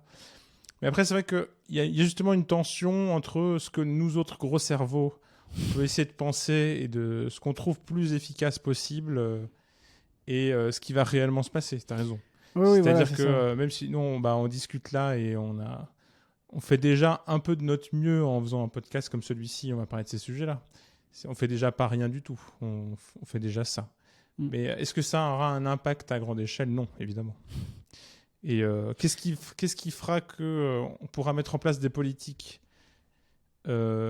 vertueuses sur le plan écologique et qui continueraient d'être vertueuses même si un président climato-sceptique arriverait au pouvoir dans un grand pays ? C'est une question très, très difficile. Ouais. Très difficile. Mais justement, je pense que ce que je voulais dire, en fait, c'était surtout de pas faire comme si ça ne pouvait pas arriver, alors que ça arrive un peu partout autour de nous, et donc il faut être vraiment vigilant. Malheureusement, il y a une espèce d'air de temps d'extrême droite qui est terrifiant, qui fait que dans plein de pays, ça arrive. Et est-ce qu'on peut complètement exclure que ça arrive en France ? Malheureusement, non. Et vous entendez bien dans le ton de ma voix que je ne suis pas de ce bord-là, et évidemment, ça me gêne profondément, quoi. Mais on ne peut pas exclure totalement que ça arrive, et si on veut prendre au sérieux la question écologique, il faut essayer de trouver des solutions qui, même si ça arrive, on puisse quand même avancer petit à petit, pierre par pierre, vers des grands changements écologiques à l'échelle de la société. Par définition, je vois pas trop ce qu'on pourrait faire si c'est au pouvoir, c'est des climato-sceptiques pour le coup. Si on prend ce cas extrême le plus... Enfin, j'ai l'impression qu'il y a une espèce de contradiction interne. Enfin, si les gens sont climato-sceptiques, il n'y aura pas de changement parce qu'ils sont climato-sceptiques. Tu vois. Non, mais après, c'est juste que faut pas donner plus de pouvoir à l'État qu'il n'a. Oui, c'est vrai qu'il n'y a pas que ça. Et donc, même si au gouvernement, il y a des climato-sceptiques, il peut se passer encore plein de choses par ailleurs. Oui. Et le soft power, ça existe et c'est bien au-delà des États, par exemple. Ce n'est qu'un exemple, il y en aurait 1000 autres, finalement. Oui. Mais c'est des tensions fondamentales. Justement, est-ce qu'ils vous en parlent, avenir climatique ? Est-ce qu'ils prennent en compte cette tension entre un monde, une société politique qui peut partir dans des directions qui ne sont pas celles défendues par Avenir climatique, mais de quand même adapter les stratégies ? Alors, ce qui est de plus en plus dit, j'ai l'impression, et ce qui était vraiment mis en avant à Avenir climatique, c'était le discours un peu simple et efficace du chaque virgule compte. Chaque pourcentage de degrés compte. Oui, voilà. Et du coup, l'idée, c'est de dire de plus en plus, et d'ailleurs, c'est un peu terrifiant quand on y pense, de dire que le discours est pas terrifiant, mais normal, hein, enfin, bien, mais terrifiant. C'est qu'en fait, on est passé de objectif 1,5 degré à objectif 2 degrés à bon, mais chaque degré compte. Donc en fait, on sait que même ces objectifs-là qui sont vitaux, ne seront probablement pas atteints. Voilà, on prépare le terrain, tu vois. Il y a un échec fondateur, là. C'est-à-dire que le 1,5 originaire a été manqué. Ouais, tout à fait. Et on prépare le terrain presque pour le fait que, enfin, ils sont limite rendus compte aussi que, en fait, en disant trop en fixant un nombre de degrés, ça donnerait un peu l'impression que c'est un effet on-off. Et là, ça revient ça pourrait être une discussion philosophique, épistémologique intéressante de manière plus générale en fait, en disant, t'as besoin, en fait, pour convaincre, t'as besoin d'avoir un objectif un peu clair. Et typiquement, je pense que ça a fait beaucoup de bien d'un point de vue... à un moment donné, c'était nécessaire et ça fait beaucoup de bien de fixer, par exemple, des nombres de degrés et dire « Ah, 1,5 degré, c'est un seuil. 2 degrés, c'est un seuil. » Ça fait un point de repère facile. Et ça fait que quand on s'en rapproche, on peut de plus en plus se dire « Ah, ça s'approche de la limite qu'avaient fixé tous ces gros cerveaux qui travaillent ensemble pour dire qu'au-delà de ça, on sera pas bien. » Et vous en parlez justement des études scientifiques sur les impacts des différents types de stratégies ? Ça, non. Et ça serait très intéressant à voir. Mais il faut pas oublier... je pense que c'est un manque, non ? Ça a été un débat interne et avec un ami qui a un background un peu scientifique avec qui j'y suis allé. C'est qu'il faut aussi pas oublier que... Déjà, c'est que 4 week-ends dans l'année, c'est déjà pas mal. Hein, on a du 8h, 18h, 9h, 4 fois dans l'année. Ah, tu penses que c'est lié à la contrainte du temps de formation lui-même ? Et l'accessibilité. Ouais. Dans le sens où des gens qui sont déjà renseignés, bien renseignés, formés, qui sont déjà dans des bails où ils vont aller sur ce genre de considérations-là, ça serait passionnant. Et moi, j'adorerais qu'ils parlent de comment la façon de présenter l'objectif, quels impacts sociopolitiques ça a, et cognitifs. Est-ce que dire 1,5 degré, c'est bien ou ça entraîne des dérives? Parce qu'après, juste pour venir, ce que je voulais dire, c'est que fixer des degrés comme ça fait aussi que après on a un peu l'impression que c'est on-off, alors qu'en vrai, c'est un problème qui continue. Et passer de 1,5 à 2 degrés à 2,5 degrés, même si on dépasse les 2 degrés, c'est pas du tout pareil d'être à 2,2 ou 2,3. Donc en fait, plus on avance vers la catastrophe, plus ça devient pertinent de rappeler aux gens que chaque centième de degré qu'on traque, c'est exponentiel. Et ça serait très intéressant de voir justement les méfaits et les bienfaits des différentes façons de présenter le problème. Mais quand tu es là pour 4 semaines et qu'on doit t'apprendre à faire une formation... à la fin, l'objectif, c'est que tu saches faire une présentation d'1 heure qui expose clairement les enjeux principaux et tout. Tu vois, tu peux pas forcément avoir... Par contre, au sein de l'association, peut-être que qu'en adhérant et qu'en allant à d'autres trucs à côté, ils doivent probablement creuser un peu plus, tu vois. J'espère. Moi, je suis typiquement le genre à justement valoriser beaucoup ce genre de démarche et évaluer l'efficacité de ces stratégies-là. Surtout quand c'est malheureusement un camp politique qui échoue autant. Ouais. Et moi, je suis d'accord avec toi. Malheureusement, le côté communiqué par fait divers, il est en partie imposé par le mode de production lui-même de l'information dans les médias. Ouais. Et donc, bien sûr, c'est pas les écologistes qui sont totalement coupables de ça. En partie, et ce côté fait divers donne on-off, en fait. Ce que tu appelais on-off avant et qui est intéressant. C'est qu'on a les records, mais on a dépassé. Mais on n'a pas une présentation graduelle. Tout à fait. Sur le, ou une présentation vraiment pédagogique de à quel point c'est graduel. Et peut-être que il faudrait changer ce mode de production-là, et ça implique des réformes, des réformes de la manière dont on communique, qui malheureusement ne dépendent pas des militants écolos. Ouais. En fait, j'ai l'impression, là, je vais parler avec beaucoup de généralités, mais j'ai l'impression, tu vois, mon intuition, c'est que le problème avec l'écologie, c'est que c'est tellement vaste que si tu veux vraiment faire ce qu'il y a à faire, ça touchera forcément plein de domaines. Comme tu dis, tu vois, des trucs qui, en fait, en apparence, n'est pas du ressort de l'écologie, la façon dont on produit de l'information.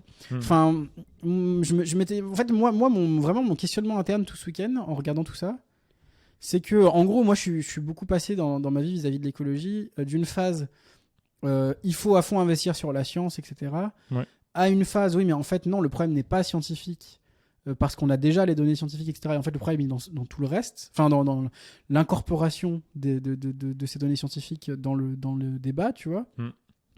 Et là, en fait, je suis un peu revenu, pas revenu, mais je me suis réquestionné sur ça, parce que, en fait, en y allant, tu te rends compte que, justement, peut-être que, en fait, c'est aussi que on a associé à science, c'est peut-être dû au fait que, comme moi, par exemple, j'étais en physique, ce que j'appelais scientifique, c'est des données physiques, des données biologiques, il y a encore certains trucs, tu vois, des données chimiques, des données machin, sans prendre en compte que oui, non, mais en fait, on pourrait aussi dire que c'est une crise scientifique, parce que ça serait aussi scientifique de se demander, comme tu dis, tiens, et qu'est-ce que nous dit la sociologie de la façon dont on pose nos indicateurs pour parler au grand public? Tiens, et qu'est-ce que nous dit, je sais pas, l'anthropologie sur...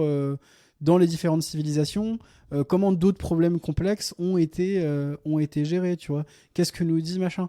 Et du coup, c'est intéressant de se demander si justement ça va pas un peu... oui, je fais le lien avec ce que tu disais, avec cette espèce de représentation globale qu'on a de comment on parle de science, comment on éduque les gens, comment on transmet l'information, qui fait aussi un lien avec les crises scientifiques par rapport au complotisme, etc., au fait qu'il y a de plus en plus de gens qui sont dans des théories alternatives.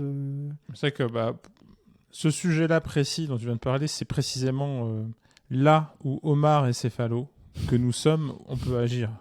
Parce que justement, on est concernés. On est les diplômés du supérieur qui sommes habilités à parler de ces sujets-là, ne serait-ce que sur le plan symbolique. Et, oui, des gens qu'on écouterait. En tout cas, que certains seraient susceptibles d'écouter. Qui pourraient être invités, voilà. C'est vrai. Et donc, pour nous, c'est intéressant et c'est là où on peut agir. C'est vrai. Mais Tu vois, je parlais des problématiques de mode de production de l'information. Voilà. Ce que tu viens de parler, c'est le mode de production de la connaissance scientifique. Tout à fait. Et en tout cas, le mode de diffusion, en tout cas, ouais. Et il faudrait réformer tout ça, et en fait, ça va avec un plan de réforme global de l'ensemble de la société. Par quoi on commence? Ouais, bah là, c'est complexe. Hein. Oui, justement, c'est ça qui est pas difficile. Quand il y a la nécessité de tout changer, on se dit, bah, on fait quoi? On fait quoi? Finalement, en plus, tout change tout le temps en permanence, parce que justement, là, le mode de production de la connaissance scientifique actuel, il est vraiment très récent. Et il y a un siècle, c'était déjà pas du tout celui-là. Là. Et il y a un siècle avant, c'était encore totalement autre chose. Donc... est-ce que ça dépasse... Bon, forcément, c'est toujours les minorités actives qui font l'histoire, comme dit le proverbe. Mais jusqu'à quel point, qu'est-ce qui est possible dans l'État? C'est que, pour le coup, est-ce que Avenir Climatique, il pose un plan précis de ce qui est à souhaiter?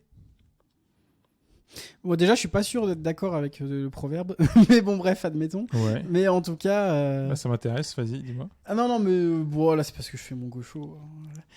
Mais en vrai, je pense que c'est une minorité active. Après coup, on a l'impression que c'est une minorité active qui a fait des grands changements. Ah, oui. Mais la minorité active a peut-être plus été la représentation de ces changements, soit qui a été portée par, je peux dire les médias, parce qu'il y a peut-être pas de médias, mais tu vois ce que je veux dire, genre. Non, c'est une réponse intéressante. En physique, on va se dire, ah, c'est Einstein qui révolutionne la physique. Tu fais un peu de philo des sciences, tu vois que bon, en fait, il a pris tout le concept de relativité du temps et de l'espace à Mach, bon bref, le truc de Mach 1, Mach 2, Ernst Mach.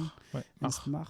Enfin, en gros, tu vois beaucoup. Bon, c'est une parenthèse intéressante. On va pas être là-dessus trop longtemps, mais que souvent il y a des grandes figures qui vont être mises en avant et que en fait autour d'eux il y a probablement un certain nombre de personnes qui a permis. En plus, je suis complètement d'accord avec toi. C'est ça. Je m'en doute. Finalement, j'ai parlé un peu tout seul par l'amour des belles paroles, mais en fait, je suis plutôt d'accord avec ce que tu es en train de dire. Mais en tout cas, c'est une minorité. En tout cas, voilà. C'est ça. En fait, il faut concilier les deux, tu vois. C'est pas la minorité active qui fera l'essentiel. Par contre, une minorité active peut suffire à embraser quelque chose, tu vois. Okay. Et ça, c'est la vision un peu aussi optimiste, tu vois. Ce que je veux dire, pour moi, dans tous ces problèmes, il faut jongler avec deux choses. Il faut, pour moi, quand même une petite dose de catastrophisme. Et j'emploie vraiment pas le mot à la légère, dans le sens où vraiment se dire c'est vraiment catastrophique, tu vois. Parce que les gens qui disent oui, bon, c'est un problème, on va s'en sortir, pour moi, c'est vraiment masquer le côté catastrophique de tout ce qui se passe. Mais aussi jongler avec une dose d'optimisme, qui est de se dire, bon, bah, voilà, moi, ça m'a vraiment fait ça ce week-end. Quand je suis rentré, j'étais bouleversé, les larmes aux yeux et tout, parce que tu dis confronté à tout ça, même si tu le sais intellectuellement, confronté à tout ça avec des gens qui sont vraiment dans l'action, ça fait réaliser que mais en fait c'est suffisamment la merde pour qu'il y ait des gens qui soient bénévoles et qui pendant toute l'année soient venus pour il y a des gens bénévoles qui sont en train de m'apprendre le truc là que moi je trouve déjà dur à encaisser alors que je le sais déjà. Il y a des gens, c'est leur vie depuis 10 ans, tu vois. Donc en fait, le simple fait de voir se déployer toutes ces forces là, tous ces mouvements là et tout, ça fait un peu réaliser quelque chose qu'on sait déjà. Tu sais déjà que c'est important et que c'est flippant tout ce qui peut arriver vis-à-vis de l'écologie, mais voir le déploiement et avec quel sérieux les gens s'y mettent et quelle importance ils donnent et tout, ça fait que voilà, tu te dis ouais la vache, c'est flippant parce que tu vois l'ampleur du truc, et en même temps il faut avoir l'espoir et la positivité de se dire bah de toute façon, il n'y a pas le choix, ça sert à rien Enfin, vous gardez le pouvoir sur soi-même et se dire, moi, je peux quand même faire quelques petits trucs. Et avoir la foi, toujours. Non, mais la foi au fait que toi, dans ton domaine, tu mets la petite brique que tu penses pouvoir mettre là-dessus. D'autres gens feront pareil dans leur domaine. Si à un moment, tu as l'occasion, bah, tu mets plus qu'une petite brique. Peut-être tu mettras un grain de poussière. Mais au final, bon, il y a des gens qui s'y mettent sérieusement. Et on peut espérer que... Enfin, on ne peut qu'espérer de toute façon. Et qu'espérer que les autres fassent leur boulot. Et toi, tu essaies de faire ton boulot. Mais c'est pas colibrisme en mode... chacun éteint la lumière sous la douche. Fait pipi sous la douche, pardon. Éteint la lumière, machin. Mais garder espoir au fait que... En fait, c'est ça. C'est pas les petits actes individuels de chacun avec sa propre consommation qui va amener les changements nécessaires, mais peut-être que les actes individuels de chacun sur le fait de faire comprendre aux gens qu'il faut passer à l'échelle supérieure, ça par contre ça peut-être faire un éveil de conscience collectif qui peut amener à quelque chose, tu vois, c'est ce que je me dis. Ouais, en tout cas, ce qu'on voit nous aujourd'hui en 2022, c'est que ça prend son temps. Oui. Ça faut aussi être catastrophé. il y a ce qui semble être de l'inertie est assez remarquable. Ouais. Parce que finalement, justement en France, on a une tradition d'écologie politique qui est relativement ancienne. Parce que c'était des sujets qui étaient déjà politisés dans les années 70, donc il y a 50 ans quand même. C'est vrai qu'on n'est pas les derniers. Un candidat à l'élection présidentielle célèbre qui s'appelle Dumont et qui a justement marqué là-dessus avec son fameux... C'est lui la bouteille d'eau Voilà, la fameuse eau, dans 30 ans, il n'y en aura plus. Regardez si vous ne connaissez pas. Et donc, on est beaucoup plus que 30 ans après, il y en a toujours. Mais c'est pas pour autant que tout va bien. Ouais. Bon, là, tu vois, là, on touche déjà aux limites de ce genre de slogan, quoi. C'est que finalement, c'était inutilement catastrophiste. Moi, je suis un peu partagé sur la communication catastrophiste. Est-ce qu'il faut parler surtout de l'imminence de la fin ou l'imminence des changements ou défendre un modèle de nouvelle société plus vertueuse de la manière la plus séduisante et sympathique possible? Il faut un peu de tout ça, je pense. Ouais, faire des réformes locales, oui, c'est vrai qu'on pourrait juste dire qu'il faut tout faire. Mais c'est vraiment, en tout cas, c'est vraiment ce qu'ils nous disaient à la formation. Après, je pense que c'est critiquable et je prends pas pour argent comptant tout ce qu'ils disent, mais je pense que sur ça, ils avaient quand même raison. Que les systèmes complexes, les changements complexes, il faut du multi-échelle, il faut un peu de tout en fait. Oui. Moi, j'aurais tendance à être d'accord avec ça. Par contre, ce que tu dis, et multifactoriel aussi, je parlais d'échelle, mais aussi parler d'un truc, d'un autre. Par contre, sur le catastrophisme, je trouve que c'est un sujet intéressant. Ça me permet de préciser ce que je voulais dire et me défendre un peu. Quand je dis être catastrophiste, c'est... Je parlais pas de toi du tout. Oui, mais je l'ai dit, donc j'en profite, tu vois. Ouais. En gros que, pour moi, la situation est suffisamment catastrophique pour qu'on réussisse à être catastrophiste sans être une caricature du catastrophisme, tu vois. Ouais. Dire, en fait, pour moi, c'est suffisamment... Enfin, il faut être catastrophiste, réaliste, et c'est parce que, justement, c'est réaliste... Bon, je dis réaliste, voilà, mais c'est réaliste de se dire que... justement, qu'on fonce vers réaliste, je sais pas trop ce que ça veut dire. Non, mais je dis pas réaliste au sens... Oui, non, mais en plus, c'est un mot que... Non, mais t'as raison, c'est un mot qu'il faut éviter. On est tous d'accord sur le fait qu'il faut éviter ce genre de mots. Je dis réaliste au sens, il y a de bonnes raisons de penser qu'on se dirige vers une catastrophe. Oui. Voilà. Merci de nous le rappeler. Et comme il y a de bonnes raisons de le On passe penser, un bon moment, normalement, ici. Non, mais on s'amuse. On s'amuse comme on peut. On s'amuse comme on peut. Après, bon... Pardon, on rigole en parlant de choses pas drôles aussi. Je t'ai coupé, pardon. Non, mais juste qu'en gros, il y a suffisamment de raisons, on va dire, qui semblent justifier de penser qu'il y a des choses horribles qui vont se passer bientôt, pour qu'on puisse parler de catastrophe, mais sans penser... En fait, ça serait dommage d'exagérer la catastrophe alors qu'elle fait déjà assez peur. Enfin, d'exagérer la catastrophe et de la décrédibiliser parce qu'on exagère, alors qu'il y a déjà suffisamment à faire en parlant juste de trucs avérés, quoi. Genre, si on dit que d'ici 30 ans, on s'attend à des mouvements monstrueux de population qui vont créer des gros conflits, etc., bah ça, on peut le dire, en fait, on peut parler de catastrophe sans être dans la caricature, parce que c'est la vérité, tu vois. Par contre, dire dans 30 ans, il n'y aura plus d'eau, bon, bah là, ça fait que 30 ans après, on trouve que c'est un peu bizarre. Ouais, bah c'est vrai que peut-être qu'il y a eu une faille au départ de ce qu'on a appelé la collapsologie. Ouais. Justement, vraiment. Surcommuniquer sur l'imminence de la fin. Et finalement, ça a créé un espèce de climat de fin du monde de leur communication. Et cette fin du monde, dans les pays occidentaux, n'arrivant pas si vite que ça. Ouais, c'est graduel. Hein. Et de manière si évidente que ça, peut-être presque même alimente plus l'ennemi qu'autre chose. Ouais, parce qu'on dit, bah non, regarde, ça va. Et ça se passe bien ici. En fait, j'ai pas envie de leur donner des leçons non plus. Je pense qu'ils ont vraiment fait comme ils pensaient être le mieux. Oui, non, mais le but, c'est pas de dire qu'ils ont pas bien agi, on peut critiquer. Et ils ont vécu une forme d'instrumentalisation des médias qui, justement, profitait du fait de pouvoir en communiquer comme un fait divers de plus. Et en plus, bien trash, quoi. Parce que là, c'est vraiment atroce ce qui est prévu. Mais... il y a déjà des choses très très très marquantes qui se passent cette année, donc en 2022, avec ce qui se passe au Pakistan. Et les fameuses fontes des grands glaciers qui créent des mouvements de population monstrueux. Enfin, vraiment des millions de personnes déplacées. Mais justement, c'est très loin des pays ça paraît très loin des pays occidentaux. Et il y a relativement peu de communication là-dessus. Bon, encore une fois, ne regardant pas la télé, j'en sais rien finalement. Mais moi, j'ai l'impression de ne pas en entendre parler. Et ça... En fait, c'est difficile, c'est vraiment difficile de parler de ces sujets-là. Et j'en prends de plus en plus conscience à mesure que le podcast avance. C'est vraiment très difficile. Et dire, on va tenter toutes les stratégies en même temps parce que c'est très multigraduel, multifactoriel. Et on se retrouve le matin en se levant chez soi seul et en constatant l'inertie apparente globale. Ça peut être difficile moralement ou même pour la... C'est sûr.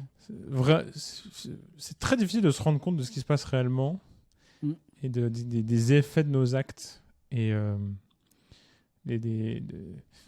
ça, on l'a pour tout dans la vie, finalement. Je pense qu'il ne faut pas être naïf. En permanence, on sait qu'on n'a pas totalement accès à tous les effets de tout ce qu'on fait. Et tout peut paraître bien dérisoire. Mais comme là, on parle de l'habitabilité de la Terre et des grands sujets vraiment qui concernent l'avenir de l'humanité au sens propre, vraiment. Ça peut paraître démobilisateur de complexité. Je trouve que c'est vraiment le domaine par excellence qui est difficile à aborder. Et bon, là, si on veut être un peu empathique envers nos concitoyens, c'est difficile. Mais en fait, on a vraiment habitué à grande échelle les gens, dont nous, à justement, comme tu dis... aborder la complexité de manière générale, c'est difficile, quoi. C'est-à-dire que justement, quand un problème est aussi... Pourtant, justement, allez, on peut aller sur des axes un peu plus positifs, justement, de levier d'action et tout. On a vu pendant ce week-end qu'avec avec des petits jeux, par exemple, on pouvait assez facilement faire comprendre une grande part du problème aux gens. Par exemple, des jeux un peu simples, où vraiment, je sais pas, t'as des cartes, tu vois. Et on te dit, la carte, c'est telle activité. Et on te dit, tiens, place-la relativement aux autres cartes. Et en gros, tu essaies de classer de la moins polluante, enfin, la moins... celle qu'on estime avoir le moins... être la plus saine vis-à-vis des problématiques environnementales. Ouais. Celle qu'on estime être la moins saine. Et en fait, juste en jouant à ça, il disait, c'est des trucs que tu peux jouer avec ça, avec ton tonton à l'apéro. Bon... Alors, ça dépend de qui est ton tonton, parce que tu vas te dire pourquoi tu me casses les couilles. Ouais, ça serait pour prendre conscience de l'impact des différents gestes quotidiens. Et prendre conscience de l'aspect non intuitif de certains d'entre eux. Ah oui, tout à fait. Ouais, où tu vois que, par exemple, ça dépend des gens, moi, j'ai pas trouvé ça très intuitif au départ, que manger un repas avec du bœuf. Ouais. C'était, après c'est des moyennes, ça dépend évidemment d'où vous achetez, etc., enfin de plein de choses, mais que manger un repas avec du bœuf par jour, c'était beaucoup plus polluant que faire un trajet, je crois, de 15 km en voiture tous les jours. Après tu me diras 15 km c'est vraiment pas beaucoup, mais tu sais, il y a le démarrage, l'arrivée, enfin, en tout cas, peut-être, ça dépend des gens un peu renseignés trouveront que c'est pas un bon exemple parce qu'ils le savent déjà. Oui. Mais ça peut sembler contre-intuitif qu'en faisant tourner ma voiture qui produit de la fumée c'est très palpable, tu vois, où je vois très bien ce qui se passe. Là c'est fonctionné par analogie en fait. Ouais. Et donc, jusqu'à quel point c'est vraiment parlant. Ça m'intéresserait de voir quel impact réel ça a. C'est-à-dire, est-ce que vraiment tu te représentes ces 15 km en voiture comparé à ton rapport au bœuf? Est-ce que ça a vraiment du sens? Est-ce que tu te dis vraiment, ah ok, ça pollue, vraiment ça pollue, il faut vraiment que je diminue? je sais pas, mais tu pourrais avoir l'impression que ça pollue moins que quand tu manges de la viande. Est-ce que ça crée un effet de sidération, de perplexité? En fait, c'est sur les conséquences psychologiques de ce genre d'analogie. Genre, si tu sais pas et qu'on te montre ça, comment tu vas le recevoir, moi je pense qu'il y a un truc de sidération ou de perplexité face à ça, en fait. Non? Ouais, possible. Ok, ça pollue. Et finalement, et si je le fais moins, je pollue moins. Ok. Et après, c'est plein de petits jeux qui sont combinés. Là, c'est au moins déjà pour mettre en avant les trucs contre-intuitifs et tout. Après, je dis pas, encore une fois, ce sont déjà pour réussir à faire jouer à ce jeu-là à des gens. Je pense que ça peut pas être des gens qui sont de base complètement... Tu vois, c'est plus un jeu auquel tu vas faire jouer des gens qui sont un peu curieux, mais qui sont quand même un peu... qui acceptent un peu... c'est pas une stratégie pour des gens hostiles. Voilà, c'est pour ça. des gens plutôt qui n'ont pas trop d'avis ou qui sont pas très renseignés. Et d'ailleurs, globalement, c'était le cas. Ils n'ont pas parlé de comment parler à un climato-sceptique ou de ce genre de choses-là, tu vois. Ouais. C'était vraiment une conférence qui part du principe que, on va parler à des gens qui sont soit plus ou moins déjà intéressés, soit pas intéressés, mais pas hostiles, voilà, comme tu dis. Et comment je leur fais comprendre. Et je pense que, pour le coup, c'est une bonne stratégie. J'y réfléchis pendant le climat. le climat pendant le week-end. Moi, personnellement, ça m'aurait intéressé de savoir comment parler à des gros complotistes et tout, parce que je trouve que c'est un cas limite intéressant intellectuellement. Mais du point de vue de la stratégie, ce que tu veux convaincre, c'est plus la personne lambda qui, comme un peu tout le monde, enfin, j'en sais rien, mais comme beaucoup de gens croient quand même en la science, a un peu la flemme de se renseigner, se dit que, c'est peut-être aussi que les gens, justement, en voyant l'immobilisme, se disent, on me dit que c'est grave, mais c'est pas si grave, vu qu'il y a rien qui change. Enfin, et comment faire comprendre aux gens que si, regarde, c'est grave, et regarde, il y a des sources, et regarde. C'est difficile, hein, justement, dans les pays occidentaux, de faire prendre cette conscience-là. Ouais. Mais après, c'est vrai qu'à mon avis, c'est un travail très différent. Et au niveau statistique, il y a beaucoup plus de gens peu informés et relativement qu'on peut politiser la question, en eux en tout cas, que des gens qui sont très informés et hostiles. Parce que justement, le vrai hostile, il est justement souvent beaucoup plus informé. Oui. Et justement, là-dessus, je pense qu'il ne faut pas croire que les gens hostiles... seraient des idiots. Justement. Oui, c'est pas en leur expliquant les trucs classiques. Ils sont devenus hostiles, justement, en apprenant tout un tas de choses et en ayant accès à tout un tas d'informations. Tout à fait. Alors, peut-être qu'à l'intérieur, il y a des choses qui vont vraiment pas et qui sont très fausses. Mais c'est pas juste en lui disant « tu as tort, c'est faux » que ça va changer grand-chose. Oui, c'est pas en lui disant le GIEC a dit que l'effet de serre, ça existe. Voilà. Ça, c'est le problème des gens hostiles. C'est que leur dire le GIEC a dit que X, ça ne sert à rien. C'est même ça décrédibilise peut-être. Et ça peut même alimenter un de ces arguments de dire que les gens qui croient au réchauffement climatique sont GIEC-centrés et ont le cerveau complètement retourné par l'effet d'autorité que crée le GIEC. Et donc là, ça alimenterait leurs arguments. Et c'est pour ça que je dis que c'est vraiment... l'écologie recoupe vraiment avec tellement de problématiques plus globales de science, de comment la science est perçue, qu'est-ce que c'est que l'auto... Tu vois, je pense que par exemple, le rôle de personnes plus faire la philosophie des sciences, etc., donc plus nos centres d'intérêt, pourrait typiquement... appuyer sur s'intéresser, d'ailleurs ils le font, s'intéresser plus particulièrement à ça, ce qui est aussi le cas. Qu'est-ce qui fait que... est-ce que les gens... Moi, ça m'intéresserait de savoir, d'ailleurs, je vais le faire à la fin de l'émission, je vais regarder. Est-ce que les gens sont plutôt... Est-ce que les gens qui sont contre le GIEC, ça veut rien dire, mais qui vont pas croire, par exemple, le GIEC... Ah si, je pense que ça a du sens. Des gens hostiles au GIEC. Est-ce que les gens hostiles au GIEC, a priori, sont plus des gens qui ont une bonne connaissance de comment fonctionne le GIEC et qui critiquent ce fonctionnement, ou est-ce que c'est des gens qui ont une mauvaise connaissance de comment fonctionne le GIEC et les sciences en général, mais qui par contre par ailleurs ont une bonne connaissance sur les magouilles politiques qui peuvent arriver, etc. Et qui du coup vont combiner une bonne connaissance des magouilles politiques à une mauvaise connaissance de comment la science fonctionne, pour avoir une image de la sciance c'est comme des politiciens. Bon, il y a évidemment aussi des jeux de pouvoir dans la science, on dit pas le contraire. Oui, on en parlait tout à l'heure. Voilà. Il y en a même beaucoup. Faut vraiment pas se faire d'illusions. Mais disons que l'idée c'est que la science est censée être encadrée par des méthodes en fonction du champ disciplinaire, des peer review, donc des d'autres scientifiques qui ont des centres d'intérêt divergents qui vont vérifier, etc. Et peut-être que ces gens-là vont se dire, vu qu'on, par exemple, au final, c'est quand même beaucoup la science qui a fait du mal à la science. Quand tu vois typiquement les choses qui ont été publiées sur les études sur les cigarettes au départ, tu vois plein de contre-exemples historiques qui vont faire que les gens vont se dire, ah oui, mais les scientifiques, ils peuvent être corrompus comme les autres. C'est juste que après, sur les cigarettes, ça a été des études qui ont pris l'apparence... C'est-à-dire que ce qui nuit beaucoup à la science aussi, c'est tout un tas de choses qui font semblant d'en être. Ah, c'était pas des vraies études ? Pour la cigarette, c'est un peu compliqué. Moi, j'avais compris ces études qui essayaient de décrédibiliser en montrant qu'il y avait d'autres corrélations. Je sais qu'une des références sur ces questions-là, c'est le livre de Naomi Oreskes, dont je parlais dans le précédent podcast.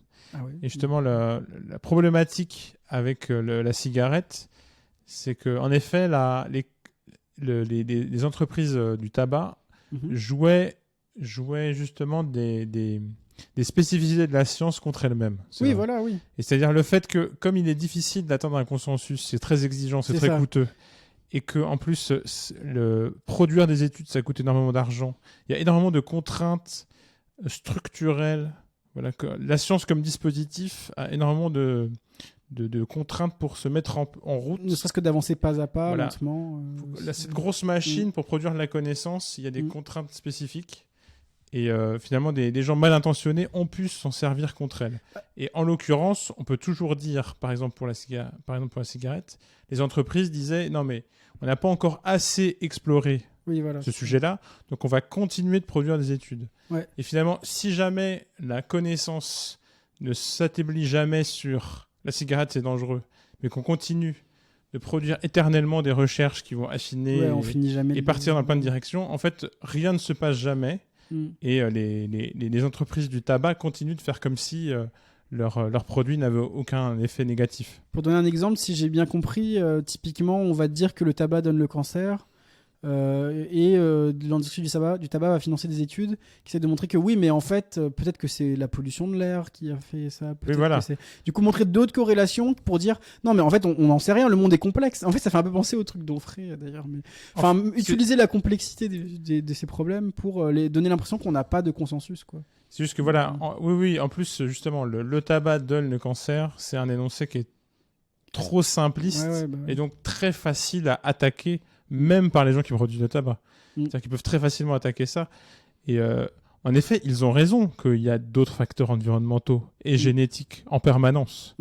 Et donc, avoir des énoncés trop simplistes, c'est leur faire le cadeau de la simplification, quoi. Et ce qu'il ne faudrait pas faire. Et justement, ce que montre bien Naomi Oreskes dans son livre, c'est que justement, il ne faut pas leur faire ce cadeau-là. Il faut faire des énoncés plus précis. Et, mais justement, la science en produit... Et là, il y aurait l'autre excès qui serait de dire justement... On fait que du gros technique. La science ne s'arrêterait jamais.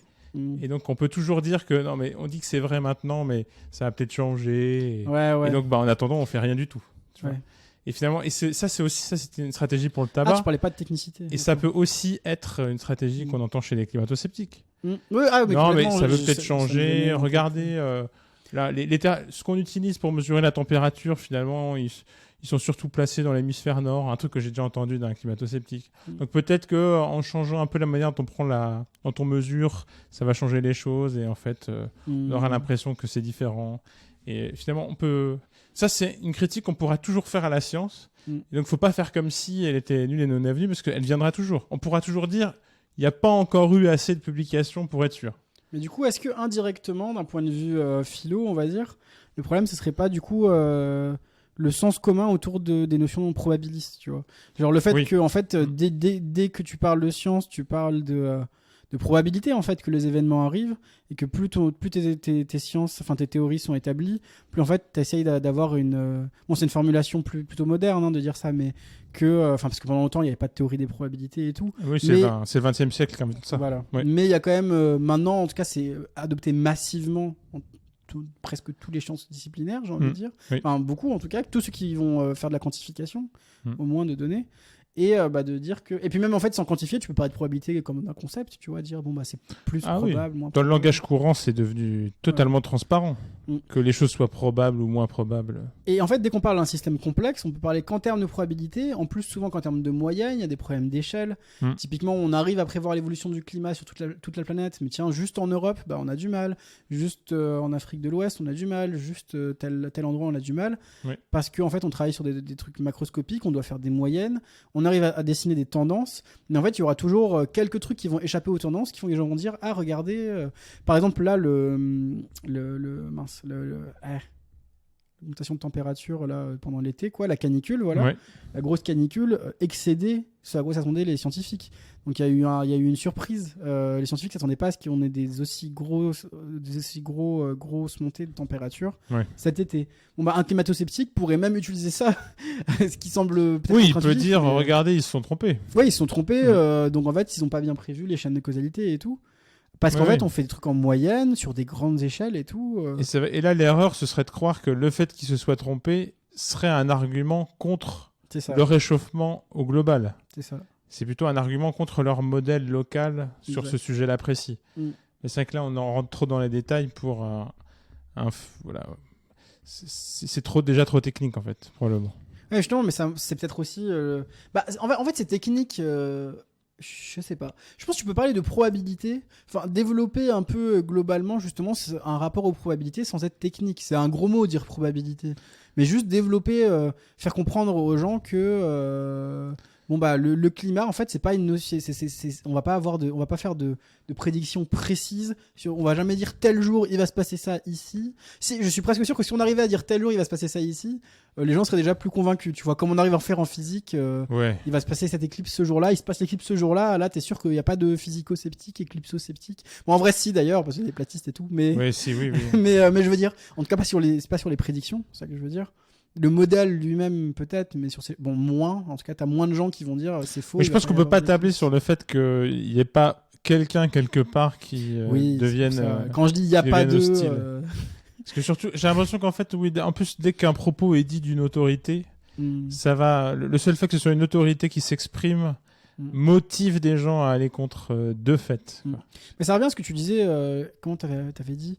Fait contre Marianne, bon je sais plus, enfin la posture de se mettre en opposition contre Ariane. Contre Ariane, ah oui. En position par principe. Pas Marianne, effectivement. Oui, c'est ça. Oui, moi il y a beaucoup de ça. On en croise, je pense qu'on en a tous croisé dans la vie. Hein. D'ailleurs, on le fait probablement tous de temps en temps aussi, plus ou moins. Mais... Enfin, tu sais, cette espèce d'esprit de contradiction, où même si on est d'accord sur le fond, bon, c'est encore différent. Mais... Oui, on peut avoir quelqu'un dans le nez pour une raison X ou Y. Ouais. Et ça rend tout ce qu'il dit. Mais même pire que ça, je pense même quelqu'un que t'aimes beaucoup. Je pense que je t'ai déjà entendu dire des trucs et j'ai donné la contradiction pour donner la contradiction. Tu vois. Ouais, oui, par exemple, ça peut arriver. Ouais. Ce genre de choses. Et c'est vrai que justement, selon le niveau d'autorité de la parole et le contexte, ça a plus ou moins d'effet. Voilà, dans une discussion entre amis privés, ça disparaît. Et par contre, quand c'est un chef d'État qui s'exprime, là, c'est une autre affaire. Tout à fait. Mais du coup, attends, qu'est-ce qu'on disait? Parce que c'était un peu perdu le fil. Sur les climato-sceptiques. Parler des climato-sceptiques. Ah oui, oui, tu disais que c'était technique. Je suis d'accord que c'est technique de parler de proba. Je parle plus du concept derrière. Ah oui, sûr. Le rapport à la certitude, voilà. C'est ça que je veux dire. Ouais, le rapport. En fait, là, c'est un truc plus politique qui, moi, me concerne en premier lieu. C'est-à-dire que je pense qu'il faudrait augmenter le niveau de compétences moyen en mathématiques pour rendre plus compréhensibles et plus acceptables les données du GIEC, par exemple. C'est-à-dire que si on comprend mieux ce qu'est une exponentielle, si on comprend mieux ce que sont des moyennes statistiques, l'interprétation des courbes, comment fonctionnent les probabilités et les statistiques en général, l'intégration des données sera en principe d'autant plus aisée. C'est marrant parce que je vois ce que tu veux dire, je suis d'accord pour les stats et les probas. Globalement, je me dis que pas vraiment, parce que pour moi, j'ai quand même l'impression, mais bon, là, on est en discussion de comptoir, hein, on donne nos avis, quoi. Mais moi, j'ai l'impression que c'est plus un rapport au modèle. Enfin, pour moi, le problème, savoir ce qu'est un modèle, c'est presque plus philosophique. C'est pas transparent de savoir ce qu'est un modèle. Non, mais justement, c'est ça que je veux dire. C'est l'idée que, en fait, c'est pas tant un problème de quelles maths ils utilisent, qu'est-ce que c'est qu'une exponentielle, qu'est-ce que c'est qu'un logarithme, qu'est-ce que c'est que machin, que oui, mais en fait, qu'est-ce que ça veut dire même d'essayer de modéliser le climat, tu vois. Ouais. Et j'ai l'impression que du coup, le niveau qu'il faudrait monter serait plus le rapport même à la compréhension de ce que c'est qu'une science. Bon, après là, c'est un philosophe des sciences qui dit ça, donc je prêche évidemment pour ma paroisse. On est très biaisé là, ouais. Mais en tant que personne qui a été pas mal, justement plus dans les études de physique, c'est ce genre de choses, et qui a bifurqué vers la philosophie des sciences, je me rends compte que, justement, on peut avoir un rapport, on peut apprendre ce que c'est qu'une exponentielle, ce que c'est que des stats, ce que c'est que même faire de la physique, etc., sans s'être vraiment demandé profondément, même là profondément, avoir un peu creusé sur la notion même de modèle, la notion même d'utiliser, de faire des prédictions statistiques, etc. Et c'est peut-être plus sur ça qu'il faudrait insister, moins que vouloir que... Bon, moi je suis pour qu'on essaie de faire un meilleur niveau en maths global si on trouve des façons plus pédagogiques et tout de le faire, mais disons que je suis pas tant... C'est peut-être un réflexe gauchiste aussi, de se méfier parce qu'on parle de maths et que les maths c'est un peu la domination, tu vois, genre les maths machin. Mais je suis pas tant dans l'idée que c'est un problème de niveau en maths qu'un problème de compréhension de comment fonctionne en elle-même. Justement, si les maths c'est la domination, si chacun est meilleur, on donne plus de pouvoir à chacun. Oui, mais peut-être qu'en voulant monter le niveau en maths, on renforce la domination des maths sur les autres disciplines, c'est ça que je veux dire. Ah oui. Tu vois, en fait, que le simple fait de... En ce sens-là. Voilà, en fait, on pourrait être plus, justement... Mais est-ce que ça a vraiment du sens de renforcer la domination des maths sur les autres disciplines, sachant qu'elles utilisent elles-mêmes les mathématiques en général. Non, maintenant, même la philosophie est mathématisée aujourd'hui en 2022. Ça dépend ce qu'on appelle maths, mais donc, en tout cas... Finalement, que la compréhension des outils soit plus grande, ça rend plus accessible tout ce savoir déjà mathématisé.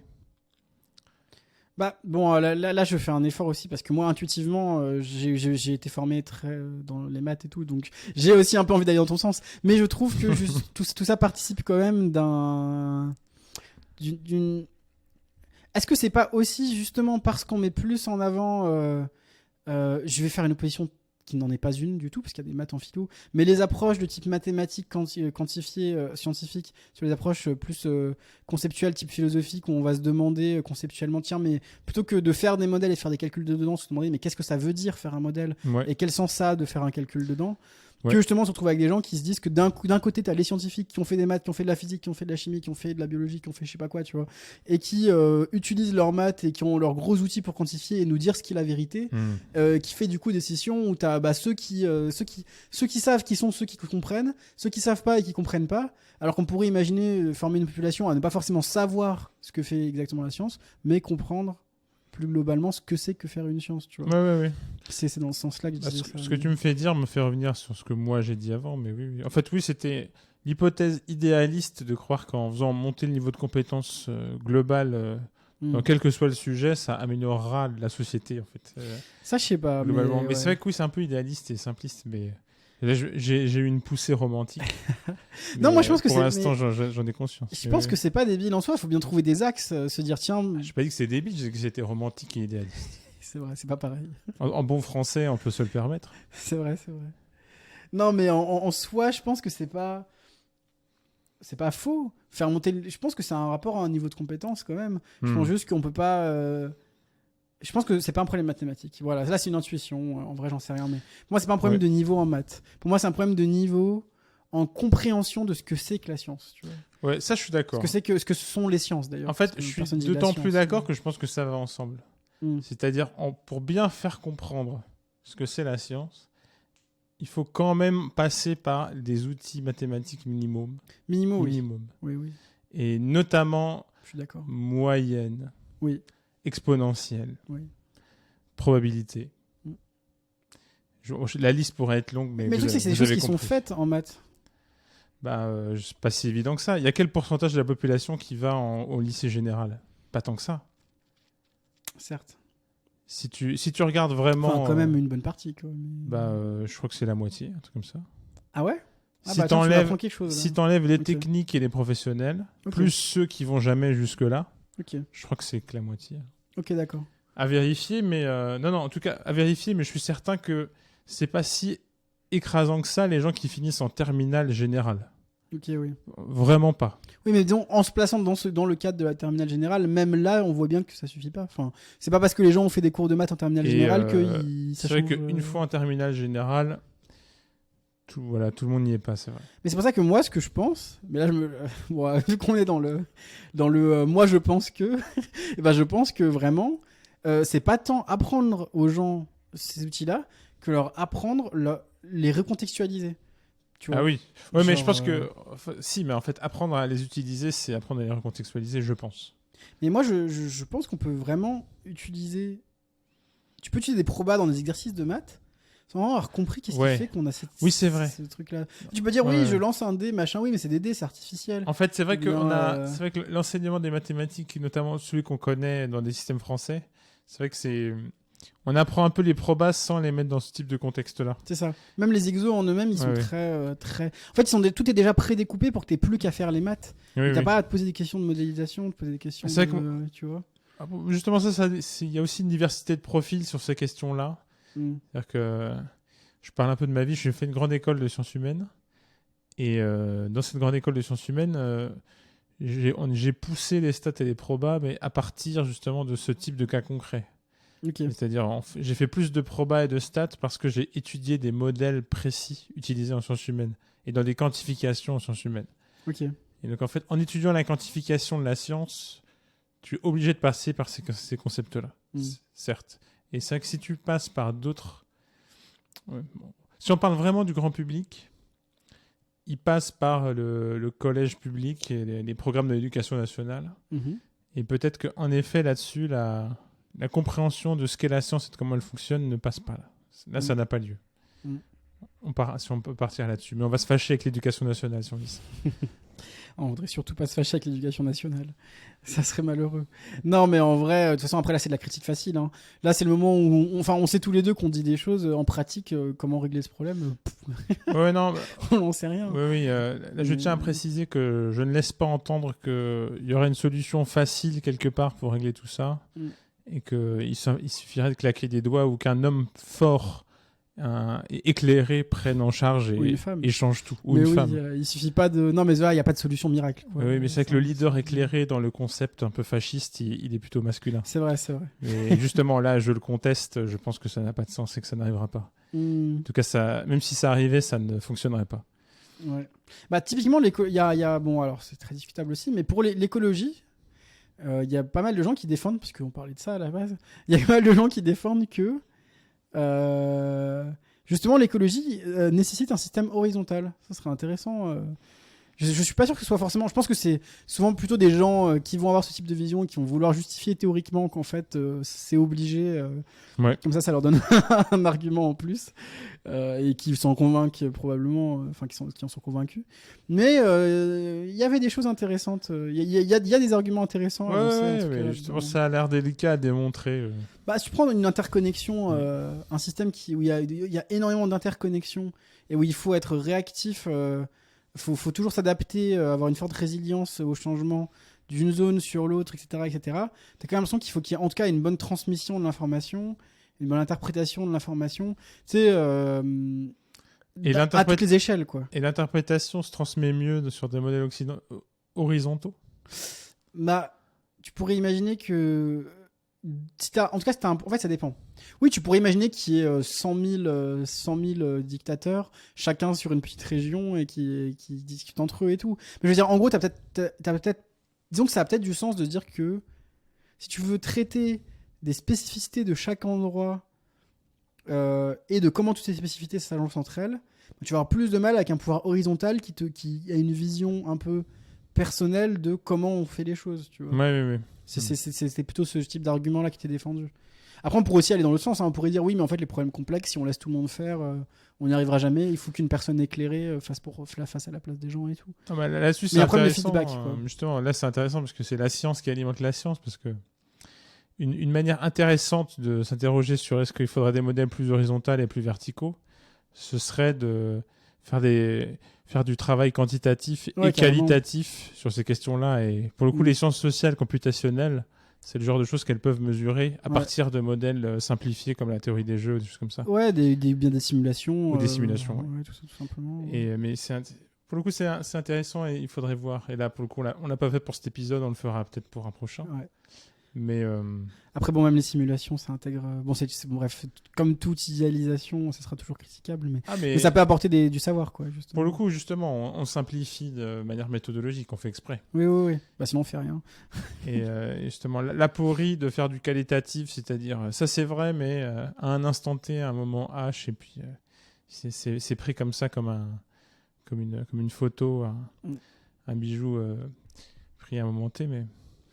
Bref. De toute façon, ça serait malvenu de ma part de dire parce que c'est simplifié, ça apportera pas d'infos intéressantes, alors que tout le propos qu'on tient depuis un moment, c'est de dire que c'est pas parce qu'on n'a pas des résultats parfaits que les résultats n'ont pas d'intérêt pour autant. Voilà. C'est-à-dire que si tu avais un modèle qui montrait quantitativement certaines tendances, on pourrait les critiquer, mais dire ça a aucun sens parce que ça reviendrait à être sceptique, enfin à faire le même type de scepticisme. C'est vrai qu'il y a une tendance aussi à voir que les choses qu'on n'aime pas trop, on a tendance à dire ça n'a pas encore été assez poussé, c'est pas encore assez précis, on n'aime pas, et puis finalement au contraire quand on apprécie et qu'on trouve ça bien, même un tout petit quelque chose, c'est tout de suite la révolution extraordinaire qui change notre vision du monde, quoi. Le petit axiome si ça me rend heureux, c'est que ça doit être vrai.